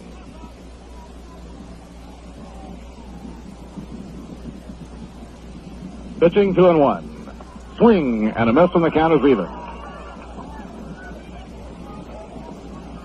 JoJo White coaching at third, and Dario Lodajani on the lines at first for Kansas City. Eddie Lopat is the pitching coach, and Hank Bauer the manager. 2-2 pitch. He struck him out swinging. Very good inning for Bob Moorhead. He gets off to a good start. No runs, no hits, no errors, none left on. 5 innings complete, and the score, the New York Mets 10 and the Kansas City A's 7. Now we move along to the 6th inning at Connie Mack Stadium, West Palm Beach, Florida. Those of you planning to be with us tomorrow afternoon, the game will be at Pompano Beach against the new Washington Senators, managed by Mickey Vernon. The Monday game will be against the Baltimore Orioles at Miami Stadium. The Tuesday game in Fort Lauderdale against the New York Yankees. Then after the Tuesday game, the Mets and the Dodger plane fly back to the other coast to their home base, St. Petersburg, Florida. Now here we go, along to the 6th inning. A fellow coming up to the plate who hit a lot of home runs. And coming up to the mic, a man who hit a tremendous amount of home runs, Ralph Kiner. Thank you, Bob Murphy. All set to go in the top of the 6th with the New York Mets out in front by a score of 10-7. And the first batter, Gus Bell, left-handed batter against Gordon Jones, who came on in relief of John Wyatt. Jones, a right-hander, to the left-handed batter. First pitch is called strike 1. John Wyatt worked the first 4 innings, giving up all 10 of the runs in the ball game. 6 of those coming in the 3rd inning for the Mets, and then he allowed in that time, over his stint, 9 base hits. Gordon out with a slow curveball. It's outside, ball 1. 1 ball, 1 strike. Jones so far has worked 1 inning. He's given up 1 hit. Last year with Rochester, he had a .500 record, 8 wins, 8 losses. Strike call, a fastball through in the outside corner. 1 ball and 2 strikes. Gordon Jones started his career back in 1949 with Fresno. Started out in the St. Louis Cardinal organization. He's 31 years of age right now. 6'1", 190 pounds. Lives in Sacramento, California. Sidearm fastball, swung on a miss, strike 3. So Jones picks up his 2nd strikeout, getting Gus Bell for out number 1 here in the 6th. Dave Wickersham is now warming up in the bullpen for Kansas City. Thomas, left fielder.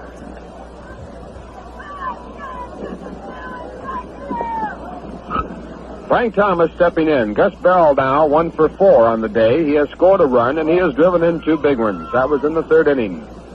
Frank Thomas coming in. Perfect day, 2 for 2. Also a walk. He scored 3 times, and he's driven in 1. First pitch to Big Frank is a slow change of pace. Ball 1. Jones does not throw hard, as Bob Murphy told you earlier. Relies on a sinking fastball, throws a knuckleball, and fools around with a slider. There's a slow curve ball bouncing in the dirt. Ball 2. Getting by the catcher, Haywood Sullivan. 2-0. Mets lead by 3 runs. Top of the 6th inning. Frank Thomas came on in the game, batting .333. He had 6 runs batted in. So his 2 for 2 today will add to that average. And he now has 7 RBIs for the spring training season. Frank has missed some RBIs by not more than a couple feet on some long drives over the left field fence throughout the spring training season. Just foul. Fastball that's through high, ball 3. Frank last year had a big year for Milwaukee after being traded there from Chicago. The 3-0 pitch to Thomas. Strike called. He was taking 3 balls, 1 strike. Strangely enough, Thomas did not hit well in Chicago, and that has become a hitter's park. Years ago, the wind blew in most of the time in Wrigley Field there. But over the last 6 or 7 years, the prevailing wind has been out, and it's become quite a hitter's park. Ernie Banks doing very well there. One of the top hitting shortstops of all time. So now we have a 3-1 situation with Gordon Jones taking time on the mound. Now the windup to Frank Thomas, high inside, ball 4. So Thomas is on for the 4th straight time, his 2nd walk, and the batter stepping in, Ed Boucher, who is in the game as a batter for the first time, replacing Gil Hodges in the 5th inning. Walk number 4, picked up by the Mets in the ball game. They have a total of 10 hits. 10 hits and 10 runs. Back to Ernie Banks for a second. He's now playing first base for the Chicago Cubs. Fastball that's high, ball 1. Boucher, a left-handed batter, against the right-hander Gordon Jones.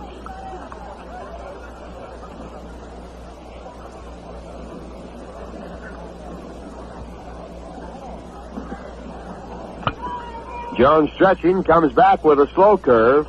Ball 2.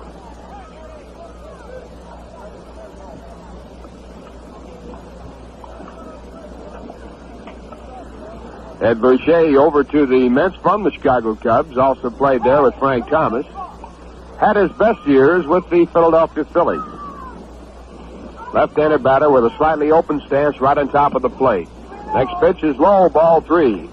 Boucher has a slight hitch in his swing, and Rogers Hornsby, the batting coach for the New York Mets, has been trying to work on him, trying to get the hitch out. I've found over my period of baseball that trying to get a hitch out of a swing is almost impossible. It's something that's just born in. Down too low with a fastball, ball 4. That moves Thomas up 90 feet down to second base. Boucher gets first free, and the batter now, Don Zimmer, and he's had quite a day. Zimmer, third baseman. Zimmer, a perfect day so far. A single and a run batted in the 1st inning, a double and a run batted in the 3rd inning. He also scored in that inning, and a double on a hit-and-run play to drive in a run in the 4th inning. 3 for 3. Don executed a perfect hit-and-run play with Frank Thomas on first base to drive Frank all the way in from first base. Curveball outside, ball 1. Zimmer, a right-handed batter. Mets now with runners at first and second. They lead 10-7. And there's one out here in the top of the 6th. Dave Wickersham still throwing in the bullpen for Kansas City. Next pitch to Zimmer, swung on a miss. A vicious swing, strike 1. 1 ball and 1 strike, and Sullivan now going out to talk it over with Jones. Evidently he was crossed up in the signs. Haywood Sullivan, one of the all-time great football players for the University of Florida, now catching for Kansas City, started his career with the Boston Red Sox.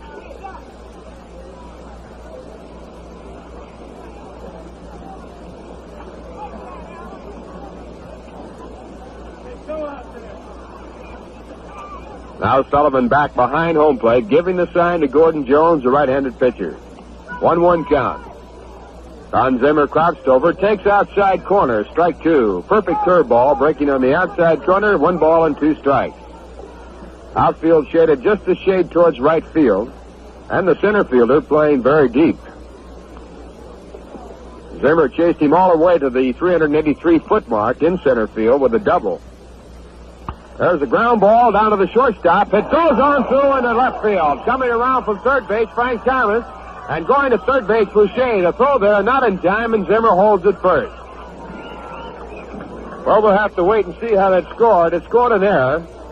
They had no chance at 2. The ball was a fairly tough chance, and Hauser going over to his right, got to the ball, but it went on through.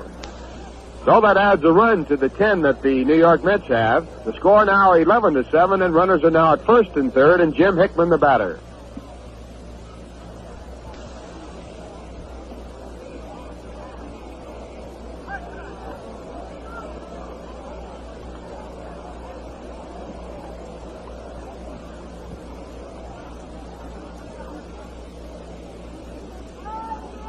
Jim Hickman, 1 for 3 in the day, has a single and has scored a run. Right-handed batter, big tall fellow, very good-looking ball player. First pitch to him is up high, ball 1. As Bob Murphy told you earlier, this fellow showed us a great arm yesterday on a fine throw from left field. Has very graceful actions in the outfield, runs very smoothly, throws very well, and if he can hit, he can really add to his future. There's a pop-up in foul territory. The first baseman, Seaburn, coming over and making the catch. The runners hold. So that's out number 2 as Hickman goes down, and that brings up Hobie Landreth, the catcher.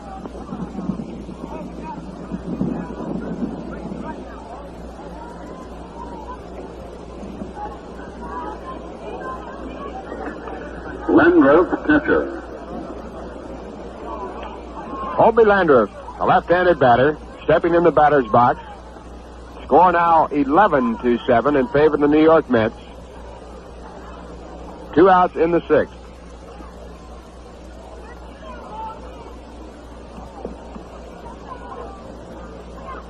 First pitch to Hobie is a strike called, and we pause now for station identification. Strike count. Hobie Landreth the batter with 2 outs, and the next pitch is drilled through the center into center field. A base hit. That'll score a run. Run number 12. There goes Zimmer to third base. The throw is not in time as Zimmer makes a head-first slide, and on the throw to third, Landreth goes on down to second.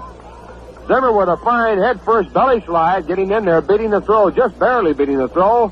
And now the Mets lead by a score 12-7. A base hit for Hobie Landreth, and that brings up the pitcher for the first time, Bob Moorhead. Number 22, Bob Moorhead. Bob Moorhead, pitcher.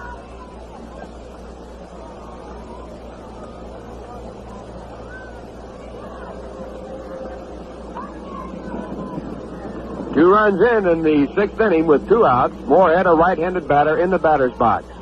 Zimmer out at third base, covered with dirt after that head-first slide. Landreth out at second. First pitch to Moorhead is a curveball outside. Ball 1.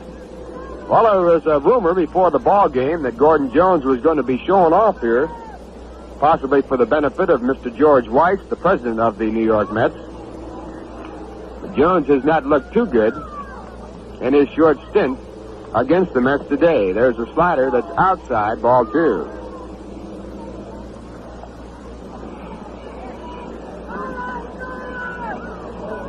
Wind blowing very strongly towards right field.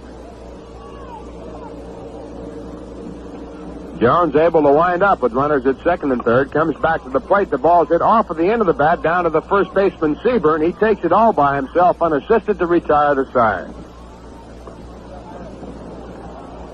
In the inning for the Mets, 2 runs on 1 hit, 1 error, 2 men left.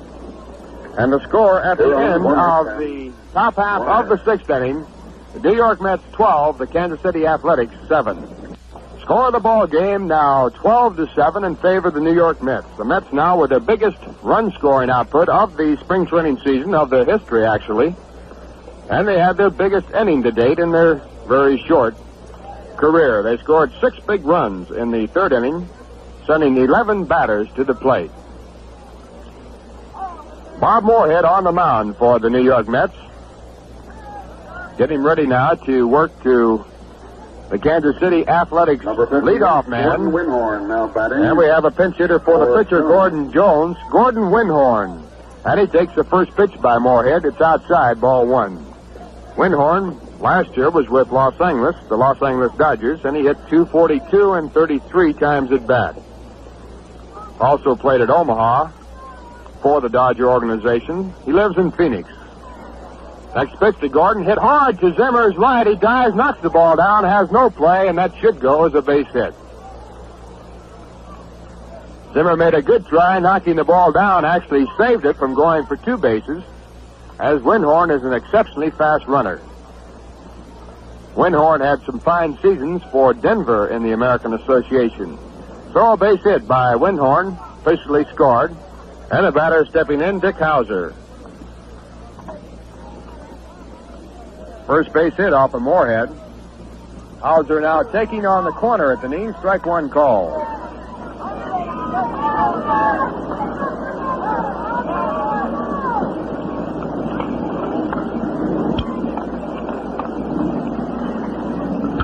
Winhorn not being held on by Boucher.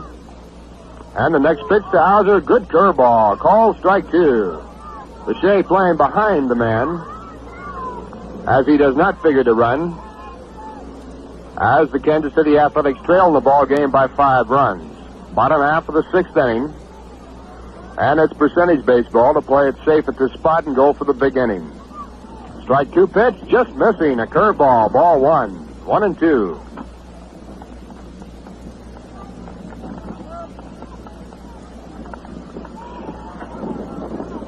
Hauser 0 for 2 was retired on a good play in the first inning by Zimmer at third base. Flied out to center field in the second and walked and scored a run in the fourth. Right-handed batter, fast man. There's a foul ball, and on the play, Hauser was fooled completely on a curveball and had to throw his bat to get a piece of it and just barely did. So he stays alive. The count 1-2 as the ball went off the end of the bat while the bat was flying through the air down towards Don Zimmer. Zimmer picked it up, handed it back. Well, that's when you're having a good year, when you can throw the bat at the ball and still stay alive. One of the all-time great bat throwers and base hitters off of bat throwing was Dixie Walker of the Brooklyn Dodgers. There's a curve that's down low, ball 2. Many a time in a hit-and-run play with the pitcher pitching out, Dixie would throw the bat at the ball and actually come up with a base hit. Please get down so the people behind you can see the game. He was an outstanding hit-and-run man. Get down so they can see the game. Dixie now living down in Birmingham, Alabama. Ground ball down to Zimmer. He's going to second with it. In time to first base. In time. Not in time. They picked the first man up at second base on the force play, as Mantilla turned it to the second baseman, Canillo, and then the throw to first base, a close one, and the umpire stood safe. Well, if I'd venture a guess that if this were a regular season game, we might see number 37 coming out for a little face-off. I'm sure that manager Casey Stengel might make an appearance in the regular season on a decision. Not that we're right or wrong on it, but he'd like to get out. There he is. He's got to say hello to his fans right here in town. Well, we're not trying to umpire the play, but when they're that close, why, you just got to go out and talk to them about it and explain. Oh, sure, you have to get out there once in a while.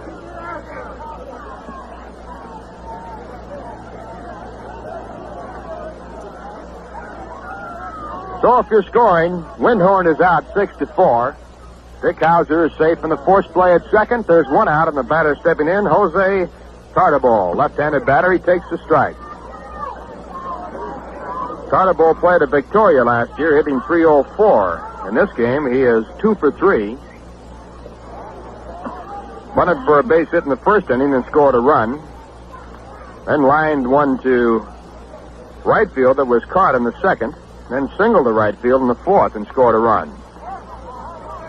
Pitch is outside, ball 1. 1 ball, 1 strike. Tartabull looks like a pretty good prospect.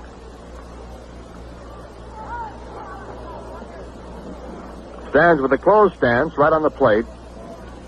holds his bat high in a vertical position. Bob Moorhead checking the run at first, who's not being held on. There's a ground ball hit in the hole. Camille goes over, keeps it in front of him, then can't pick it up as it bounces off of his chest, and the batter Tartabull is safe. On the play, Hauser moved down to second base. There are now runners at first and second.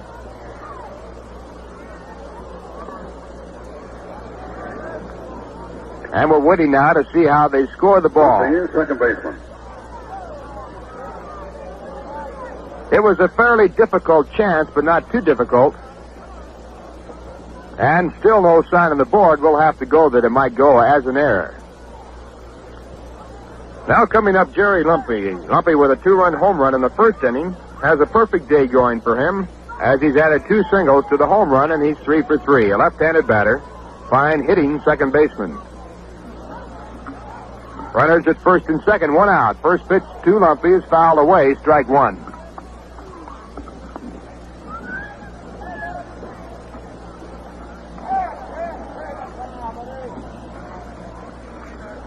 Now Lindsey Nelson, returning from a short trip down to the press box, has informed us that it was scored as an error.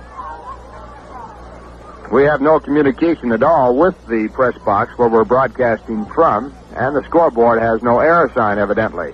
1 strike pitch to Lumpy is high outside, ball 1.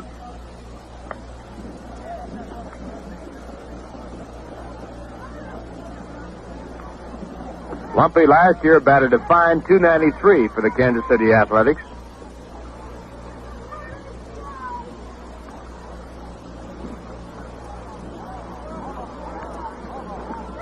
Runners at first and second. Moorhead back to the plate outside with a good fastball, but it's ball 2. 2 balls and 1 strike.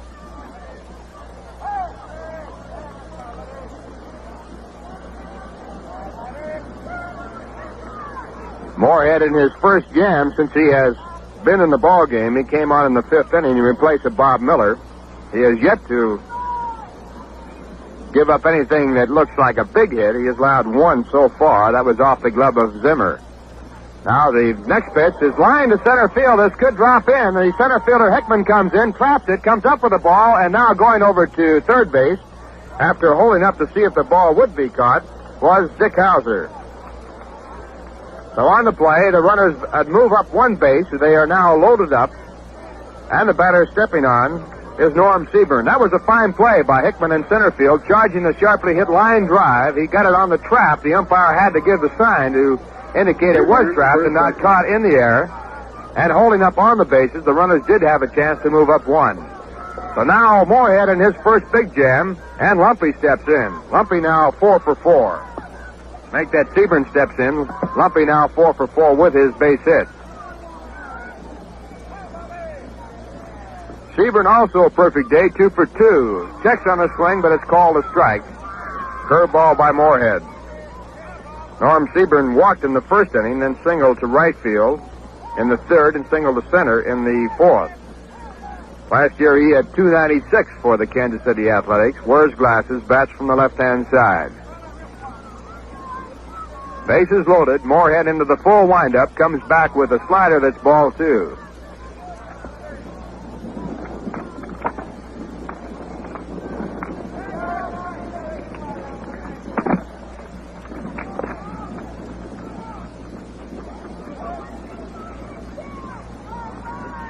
Moorhead taking time.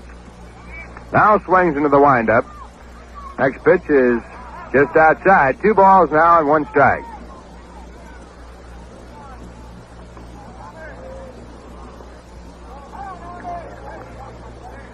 Kansas City has a 3-game win streak going for them, as has the New York Mets. They have an 8-5 record this spring. Moorhead now into the full windup, comes back with a curve, and it's fouled away, strike 2. 2 balls and 2 strikes. 1 out, the score 12-7 in favor of the New York Mets.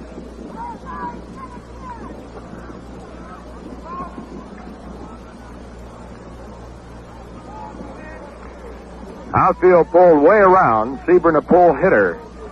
And they're playing deep in right field. The wind holding the ball up and left allows the left fielder to play a little more shallow than normally. The 2-2 pitch by Moorhead is down low, and that goes to 3 balls and 2 strikes. The official attendance, 1,843. 1,843 announced as the official attendance here today at Connie Mack Field in West Palm Beach, Florida. And Orley lost again. So now Seaburn and Moorhead all the way out. The string is out. 3-2. They battle right down to the line and into the stretch now as Moorhead checks the runners, backs off the mound. Bob Moorhead going into the stretch position to keep the runners from moving. Now changes to the full windup as they will not be moving with 1 out. Next pitch is checking a swing down on the ground. The play is coming home. Landreth makes the catch on the force play, and that retires out number 2. On the play, of course, the runners all moving up. And Seaburn would have had a walk. He tried to check on the swing. The ball was high and away, but couldn't get his bat out of the way. And he dribbled it down towards Zimmer at third base. John up with the ball, took the option of throwing to home plate. And he picked up the force out there. So now 2 away, and the batter is Manny Jimenez.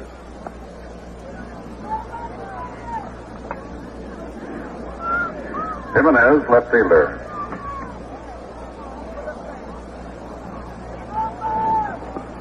Manny Jimenez, a left-handed batter with a single and 3 times up.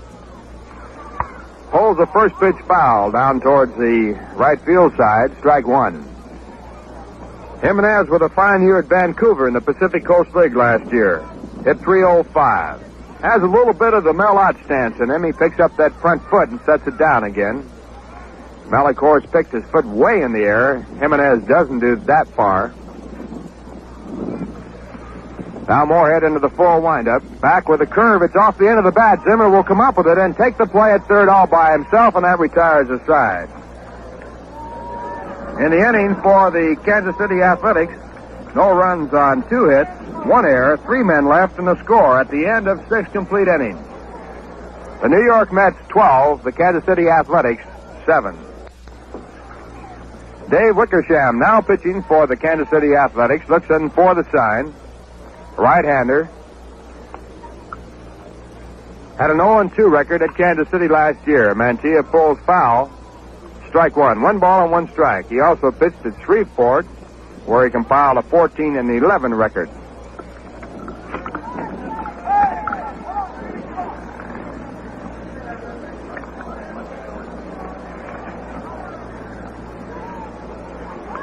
Wickersham, 26 years of age, 6'3", comes back to Mantilla with a slider. He jumps high in the air as Mantilla hits it back through the box, hauls it down, throws over to Seaburn at first, and he gets his first man. The pitcher, number 26, is Wickersham. Wickersham now pitching for the Athletics.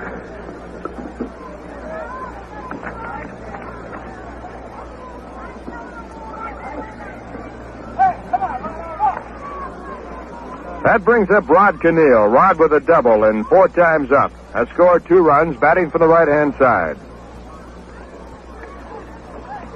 Wickersham started playing ball in 1955 with Burlington. There's a strike called.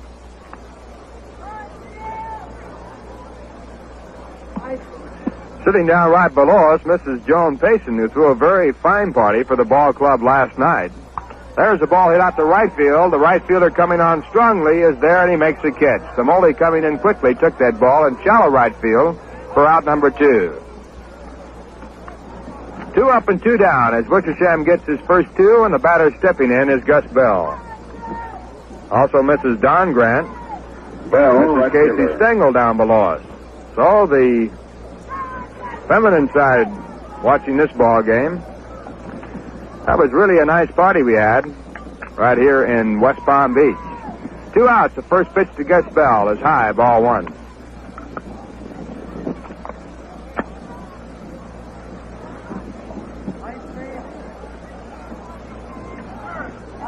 Wickersham back to the big left-handed batter with a slider that's down low, ball 2.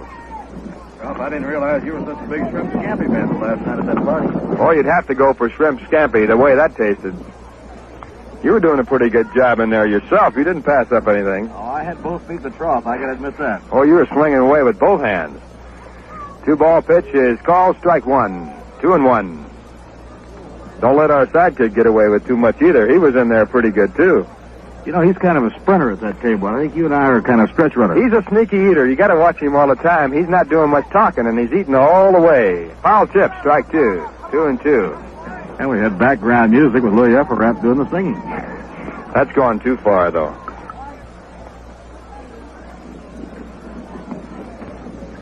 Two balls and 2 strikes, 2 out, top of the 7th inning. Mets have a lead of 5 runs. It's 12-7. Gus Bell, the batter. Wickersham with a 2-2 pitch, a curveball that's slow, and the count goes full, 3-2. Gus has 1 hit. That drove in 2 runs, a single to center field, and 4 times up. 3-2 pitch to Gus is outside and high, ball 4. That puts Gus at first base and brings up Frank Thomas. Thomas, left fielder.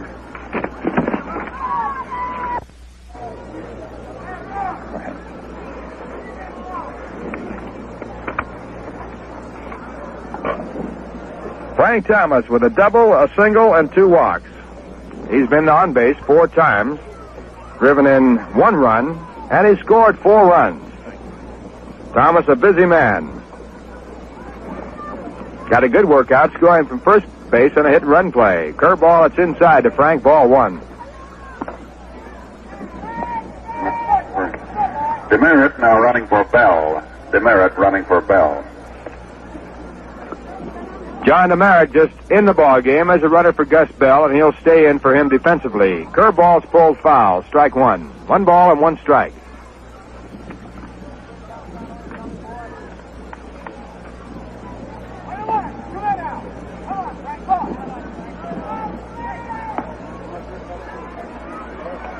Warming up in the bullpen for the Mets, Joe Christopher, so possibly Casey will give his veterans a little rest here.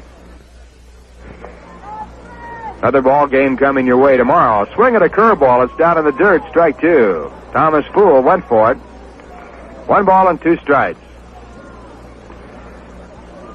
Tomorrow the Mets will play the Washington Senators for the first time. And that game will come your way from Pompano Beach, Florida. As the Mets make their swing around the east coast of the Florida state. Monday, they'll be playing in Miami against Baltimore. There goes the runner, Demerit. The foul tip will bring him back, and the count will stay at 1-2. Thomas swinging at that ball, fouled it off the end of the bat. Demerit coming back to first base. Frank is having a very good spring, and an awful lot of the hopes of the Mets will be resting on his big bat. Frank is actually looking forward to playing in the Polo Grounds. He's a very strong pull hitter, and the short left field fence there will allow a lot of his balls to go in the stands fair. There goes the runner again. This one's off the end of the bat into right field, a base hit. Demerit will get third base with no trouble. The throw goes to second, and Thomas gets another base hit. That puts him on for the 5th time, his third base hit, and brings up Ed Boucher. Runners now at first and third. First baseman.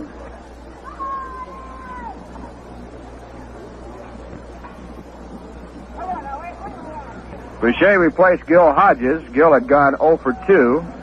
Gil had driven a run in with a sacrifice fly in the first inning. Boucher walked in his only time at bat and scored a run. Now running at first base for Frank Thomas, Joe Christopher. Running for Thomas. Christopher.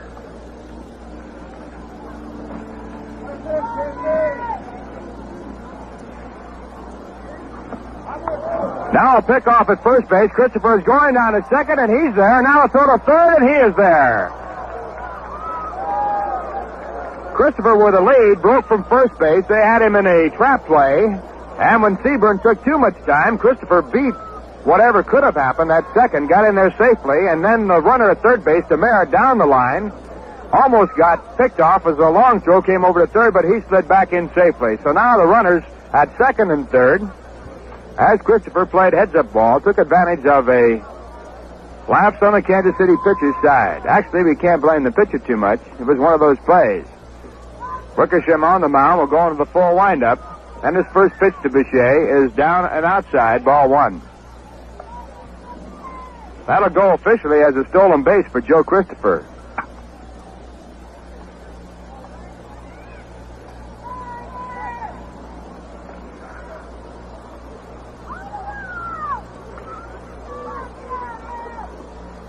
Ed Boucher, the batter, swings and misses at a slider. Strike one. 1 ball and 1 strike.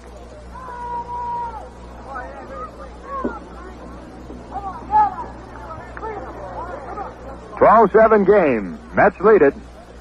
Top of the 7th inning.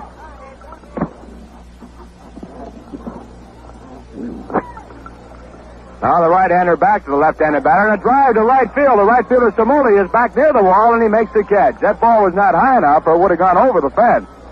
Sharp line drive that retires the side. In the inning for the New York Mets, no runs on 1 hit, no errors, 2 men left on, and the score at the end of 6 1/2 innings of play: the New York Mets 12, the Kansas City Athletics 7. Well, put Joe Christopher in your lineup out in left field in replace of Frank Thomas, and out in right field, John DeMeritt. Jim Hickman still in center field, and defensively for the New York Mets, we have Landreth behind home plate. At first base, Ed Boucher, Rod Cannell at second, Felix Mantilla playing shortstop, and Don Zimmer at third. And now the first batter for the Kansas City Athletics, Gino Samoli. He takes inside, ball 1. Bob Moorhead on the mound for the Mets. He replaced Bob Miller in the 5th. 1 ball pitch to Samoli is lined to the second baseman, Cannell. It's off his leg. He goes back, picks it up, can't make the play at first base, and Samoli will get a base hit on that, I'm sure. That ball was rifled, a shot to the second baseman's right. Cannell went over. The ball bounced off his thigh. He did block it enough to get a hold of it in about 3 steps. Had no chance to make a play at first. Third baseman. So Samoli, after striking out 3 times, gets a base hit, and that brings up Wayne Cosby, the third baseman.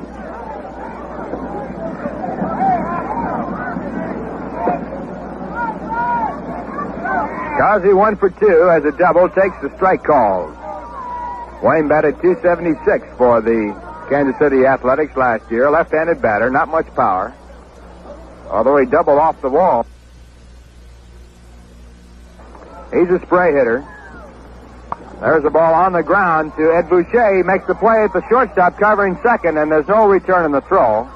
Mantilla making a fine catch of a throw that was a little offline, and that's out number 1. Cosby safe on the force play, fielder's choice. Sullivan, catcher.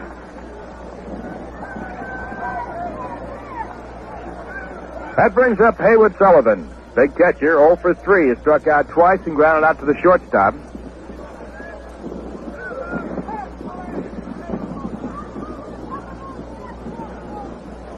Haywood was one of the prize pupils of Joe Gordon when Joe was the manager of the Kansas City Athletics. Joe also working hard on being a batting instructor right now for the Los Angeles Angels. Curveball outside, ball 1.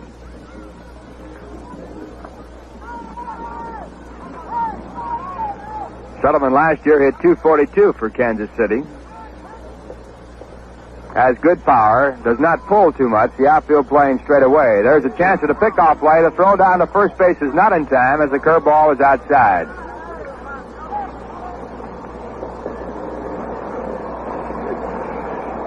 Wayne Cosby at first base, not being held on by Ed Boucher. 12-7 game. The Mets lead it, bottom half of the 7th. Moorhead back to Sullivan with a curve. It's ball 2. Down too low. 2 balls and 1 strike. Ralph against the winner checker. Time of Seaboard's going by. That train's always on time. The 4 o'clock, huh?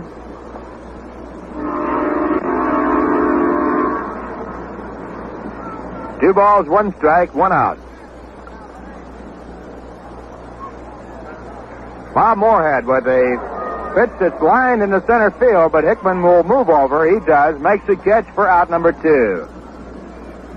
We pause now for station identification.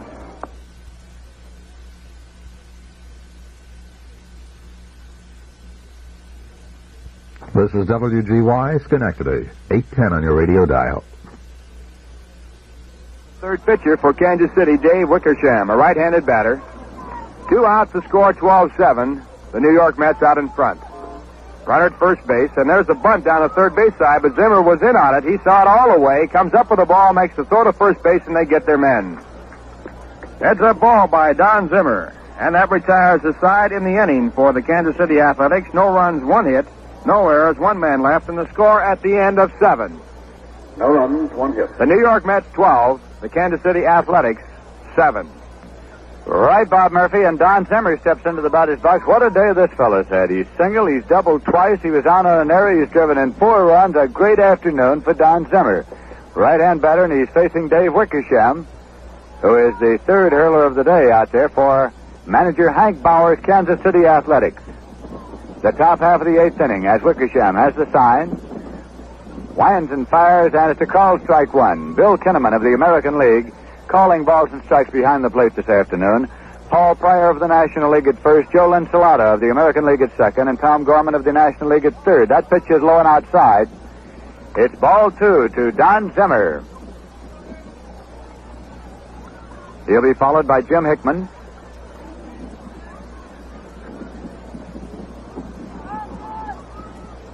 The New York Mets off to an early lead this afternoon. They have never been behind in this ball game. Here's the pitch.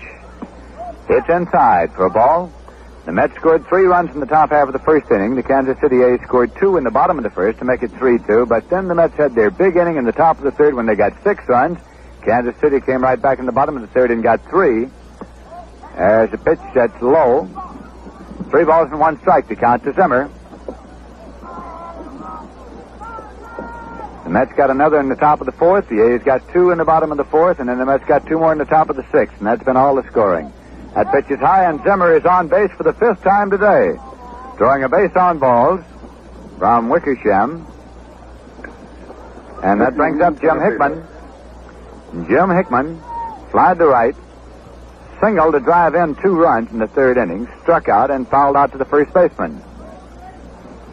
Jim Hickman, part of the speed outfield that manager Casey Stengel now has in the ball game. The 3 outfielders he has in the ball game right now can move, they can throw. A fine defensive unit that he has here to protect the lead going into the late innings. Dave Wickersham into the stretch. Zimmer leads. Here's the pitch to Hickman. It's a called strike. Hickman, Christopher, and Demerit are the outfielders in the ball game in the lineup right now for manager Casey Stengel's Mets. Hickman started the ball game and has been in there all the way. Christopher came in place of Frank Thomas.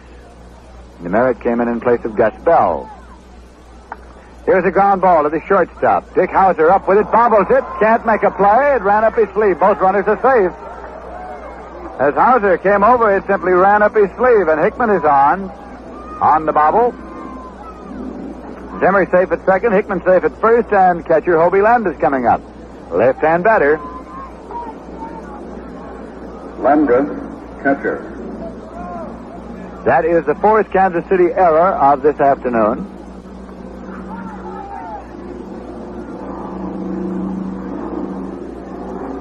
It is 12-7. Perhaps you can hear the plane coming directly overhead. Has there been anything that hasn't been through here this afternoon?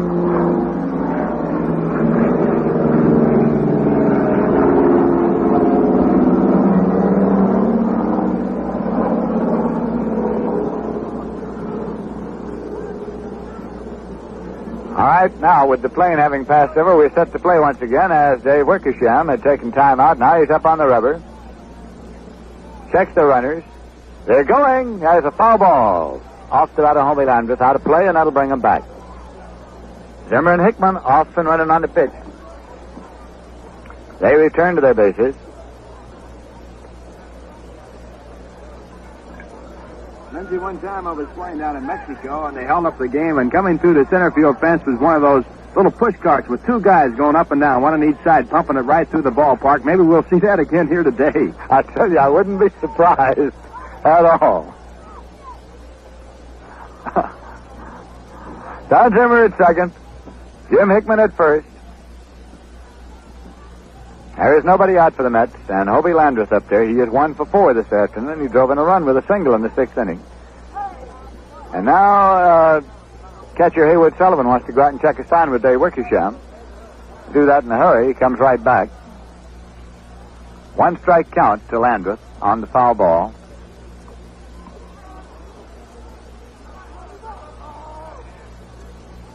The Mets leading by a score of 12-7. Pitch is high and away and popped out of the glove up into the air, but Hayward Sullivan managed to corral it. No advance. 1-1 now. This is, of course, the most runs scored by the New York Mets in a baseball game. Previously, the high was 8 against the Chicago White Sox. They have 12 now against the Kansas City Athletics. Dave Wickersham checks and fires. And there's a drive going into center field, well up into the air. Tartabull comes over, has it now, tagged up. Is Zimmer at second, digging for third. The throw across the diamond. Zimmer head first in there. And grabs onto the bag. Don Zimmer with that exciting on-your-chest slide into the bag, a la Pepper Martin, Yogi Berra, and a number of others. So he has tagged up and moved to third after the catch of the fly ball to center field. And it's going to be Bob Moorhead hitting for himself. His turn, and he's going to hit. Runners at first and third now. Hickman at first. Zimmer at third. Bob Moorhead is a right-hander all the way. It's been a sunny afternoon all the way here in West Palm Beach, Florida at Connie Mack Field.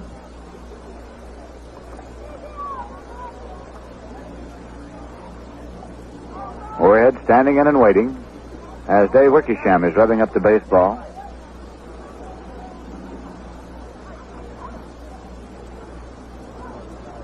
Here's the stretch and the pitch. Bunts it, tips it off right into the big glove of Hayward Sullivan. So it simply goes as strike one as Moorhead is trying to lay it down. Trying to bunt it down to first baseline. He brings Zimmer in from third and to move Hickman on up to second. 12-7 ball game. You never get too many.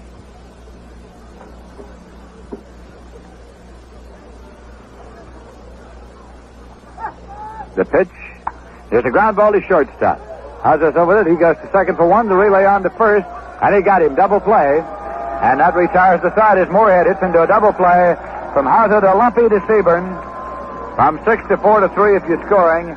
And in the top half of the eighth inning, the New York Mets go out with no runs on no hits, 1 error, and 1 man left on base. And so at the end of 7 1/2 innings of play, the score is the New York Mets 12 and the Kansas City A's 7.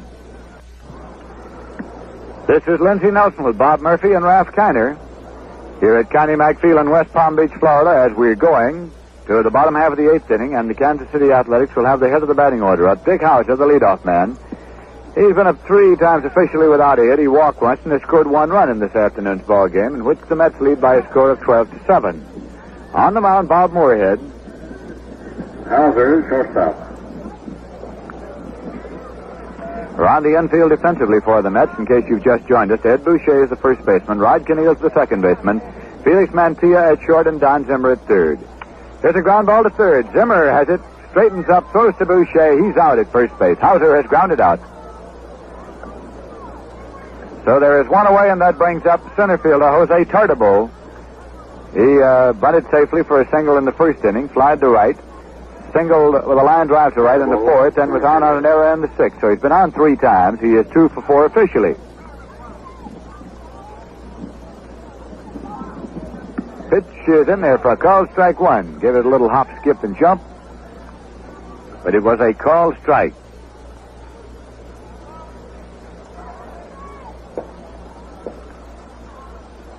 And the pitch is outside for a ball. We're at Connie Mack Field in West Palm Beach, Florida, and as Ralph kind of told you, one of Connie Mack's finest products is seated here this afternoon watching the ball game.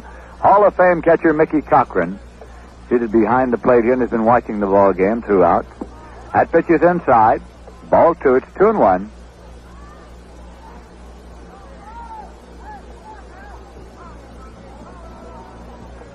Cochran, of course, went on from the Athletics to manage the Detroit Tigers. Pitch is outside. 3 balls and 1 strike now.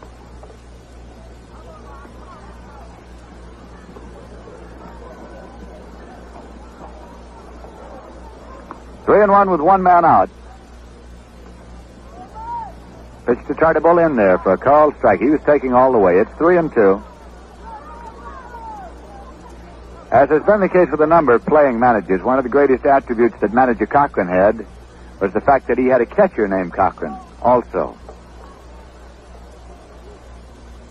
Here's a ground ball going to first baseman Ed Boucher. He fields it, makes the play to Moorhead covering. He's out at first base.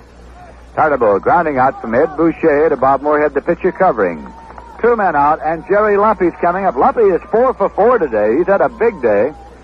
He hit a home run, a 2-run homer in the first inning. He singled in the third. He singled a drive and a run in the fourth and singled in the sixth. 4 for 4, Jerry Lumpy.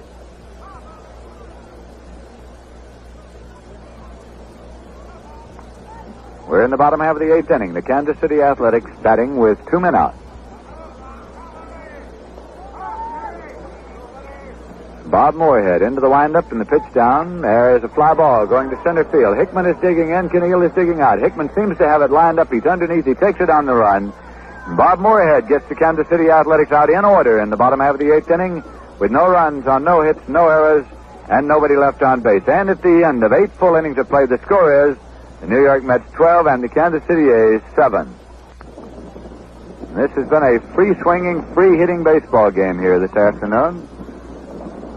Something of a change for the New York Mets, who have been used to playing them very close to the vest and either barely losing them or eking out the victory.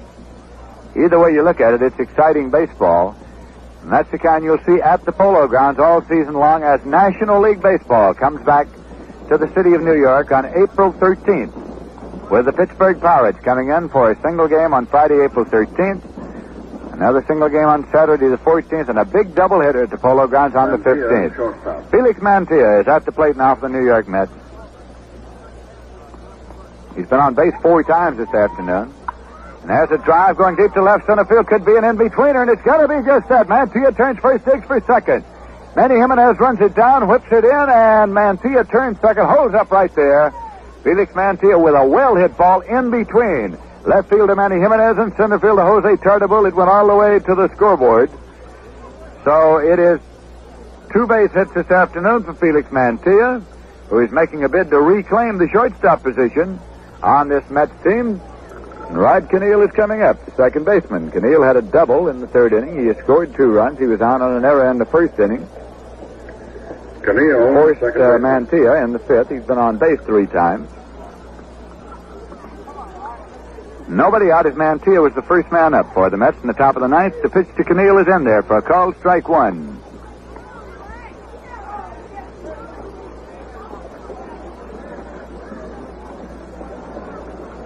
Dave Wickersham, the Kansas City pitching. Herb Mulford is now throwing in the bullpen for the New York Mets. Herb Mulford. Pitch is low, and it's ball 1. 1 ball and 1 strike.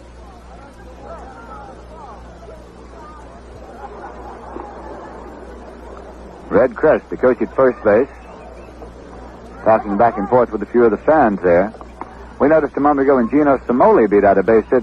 There's quite a Simoli fan club here in West Palm Beach. There's usually a Simoli fan club wherever. And he's been around. 1 ball and 1 strike to count to Rod Keneal. Has a foul ball coming out of play. 2 strike count. 1 ball and 2 strikes.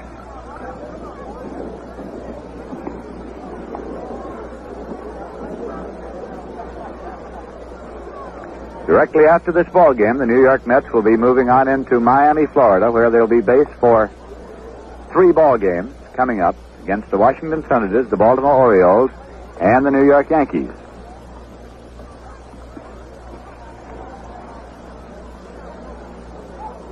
Keneal swinging the bat as Wickersham checks Mantilla at second.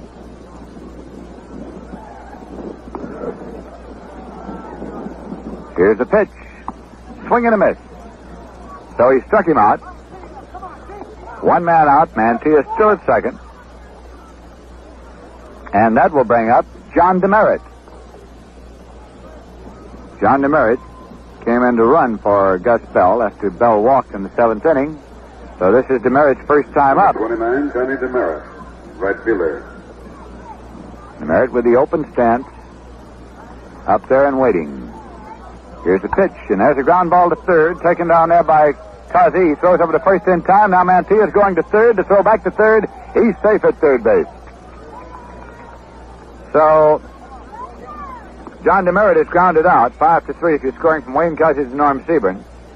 And Felix Mantilla waited until the throw started across and then advanced to third on the play. So there are two men out. Mantilla's at third, and Joe Christopher is coming up.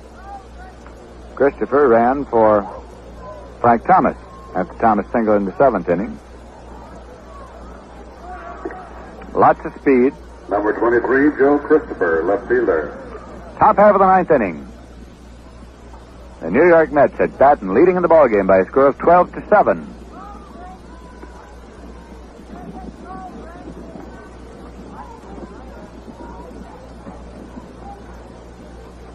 Dave Wickersham with the pitch. Called strike to Joe Christopher.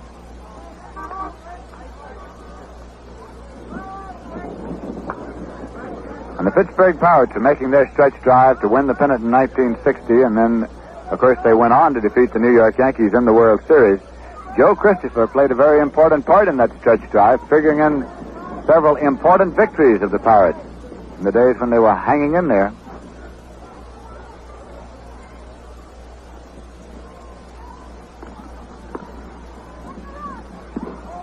Pitch is low. It's 1-1.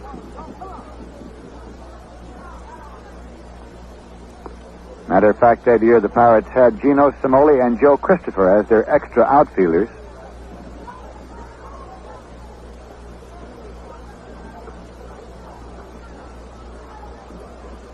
Wickersham rubbing the ball up, taking a moment here. No particular hurry. Felix Mantilla is on at third. There are two men out, and the count is 1-1 strike to Joe Christopher.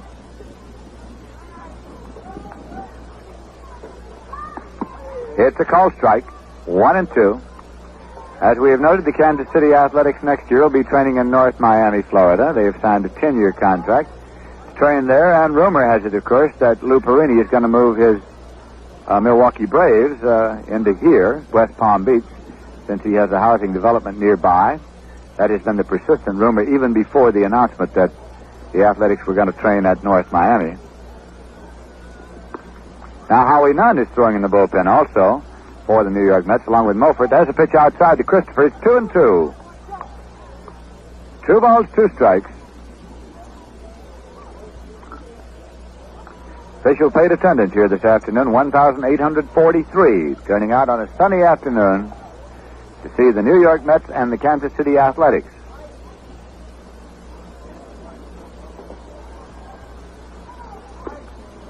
Right-hander Dave Wickersham for Kansas City starts his windup. Pumps twice. Now he is set. That's a little nubber down to the third baseline. Fielded by Wickersham with a bare hand. Throws over to first base. Not in time. The run is scored by Mantilla as Christopher is safe at first base, beating it out for a base hit. Dave Wickersham came over barehanded. It had to get set to throw, and it came up in one big hop, but Christopher was across the bag at first. He gets a single and a run batted in. Little nubber down the third baseline. Boucher, first baseman. So Mantilla has scored for the 13th run of the New York Mets, and they lead 13-7, and Ed Boucher is up there with 2 men out and a runner at first.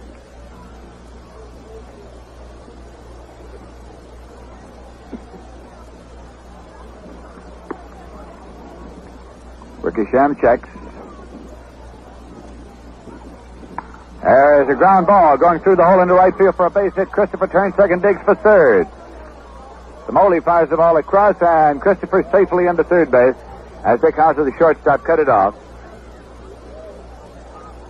So that is a single to right for Ed Boucher. And brings up Don Zimmer, who has been on base 5 times today. Single, double, on an error, and walked. A big day for Don Zimmer. Their runners at first and third now, with 2 men out. And that's leading 13-7 over the Kansas City Athletics. Zimmer, third baseman.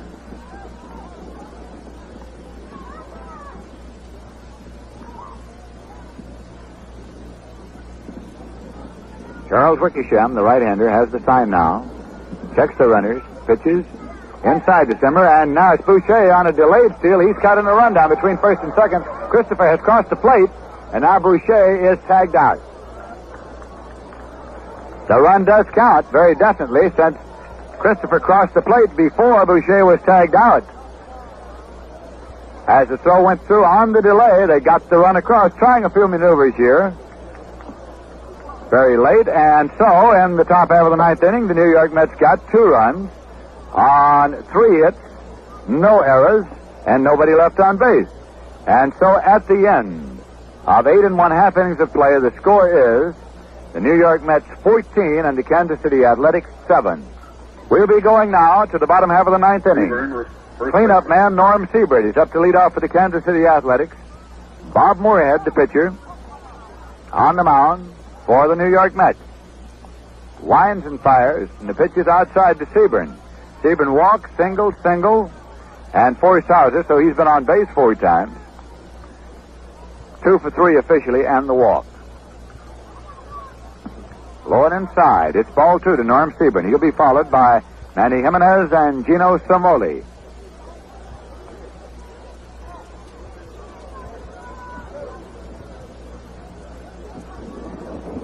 Moorhead's pitch. Down low. Ball 3. It's 3-0. Herb Mulford and Howie Nunn throwing in the bullpen for the New York Mets. Trying this afternoon to even up their Grapefruit League record. It's in there for a called strike. It's 3-1. The automatic strike right down the pike to Norm Sebring.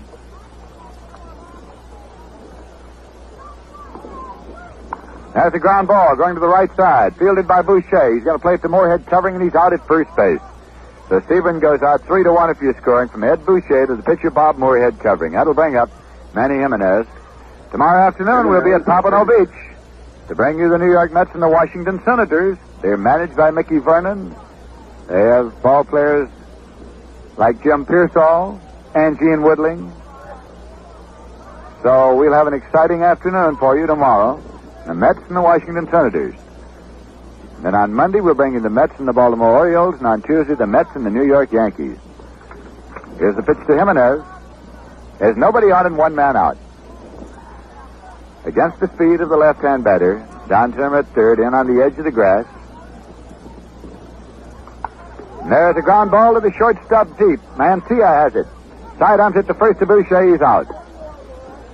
So Manny Jimenez hit the ball hard, but directly at Felix Mancia. Sidearmed it over to Ed Boucher at first. There are 2 men out. Gino Samoli is coming up. Right now, the New York Mets are 1 put-out away from having even their Grapefruit League record at 500, 7 wins and 7 losses. Bob Moorhead brings it inside for ball 1 to Gino Samoli. The New York Mets lead here by a score of 14-7 over the Kansas City Athletics. And we're in the bottom half of the ninth inning. Has a fly ball going to right field. It is sending John DeMeritt back. He's near the wall. DeMeritt takes it over his shoulder for the out. That ends the ball game as Samoli flies out deep to John DeMeritt near the wall and right. And so in the bottom half of the ninth inning, Bob Moorhead has managed to get the Kansas City Athletics out of their order with no runs on no hits, no errors, and nobody left on base.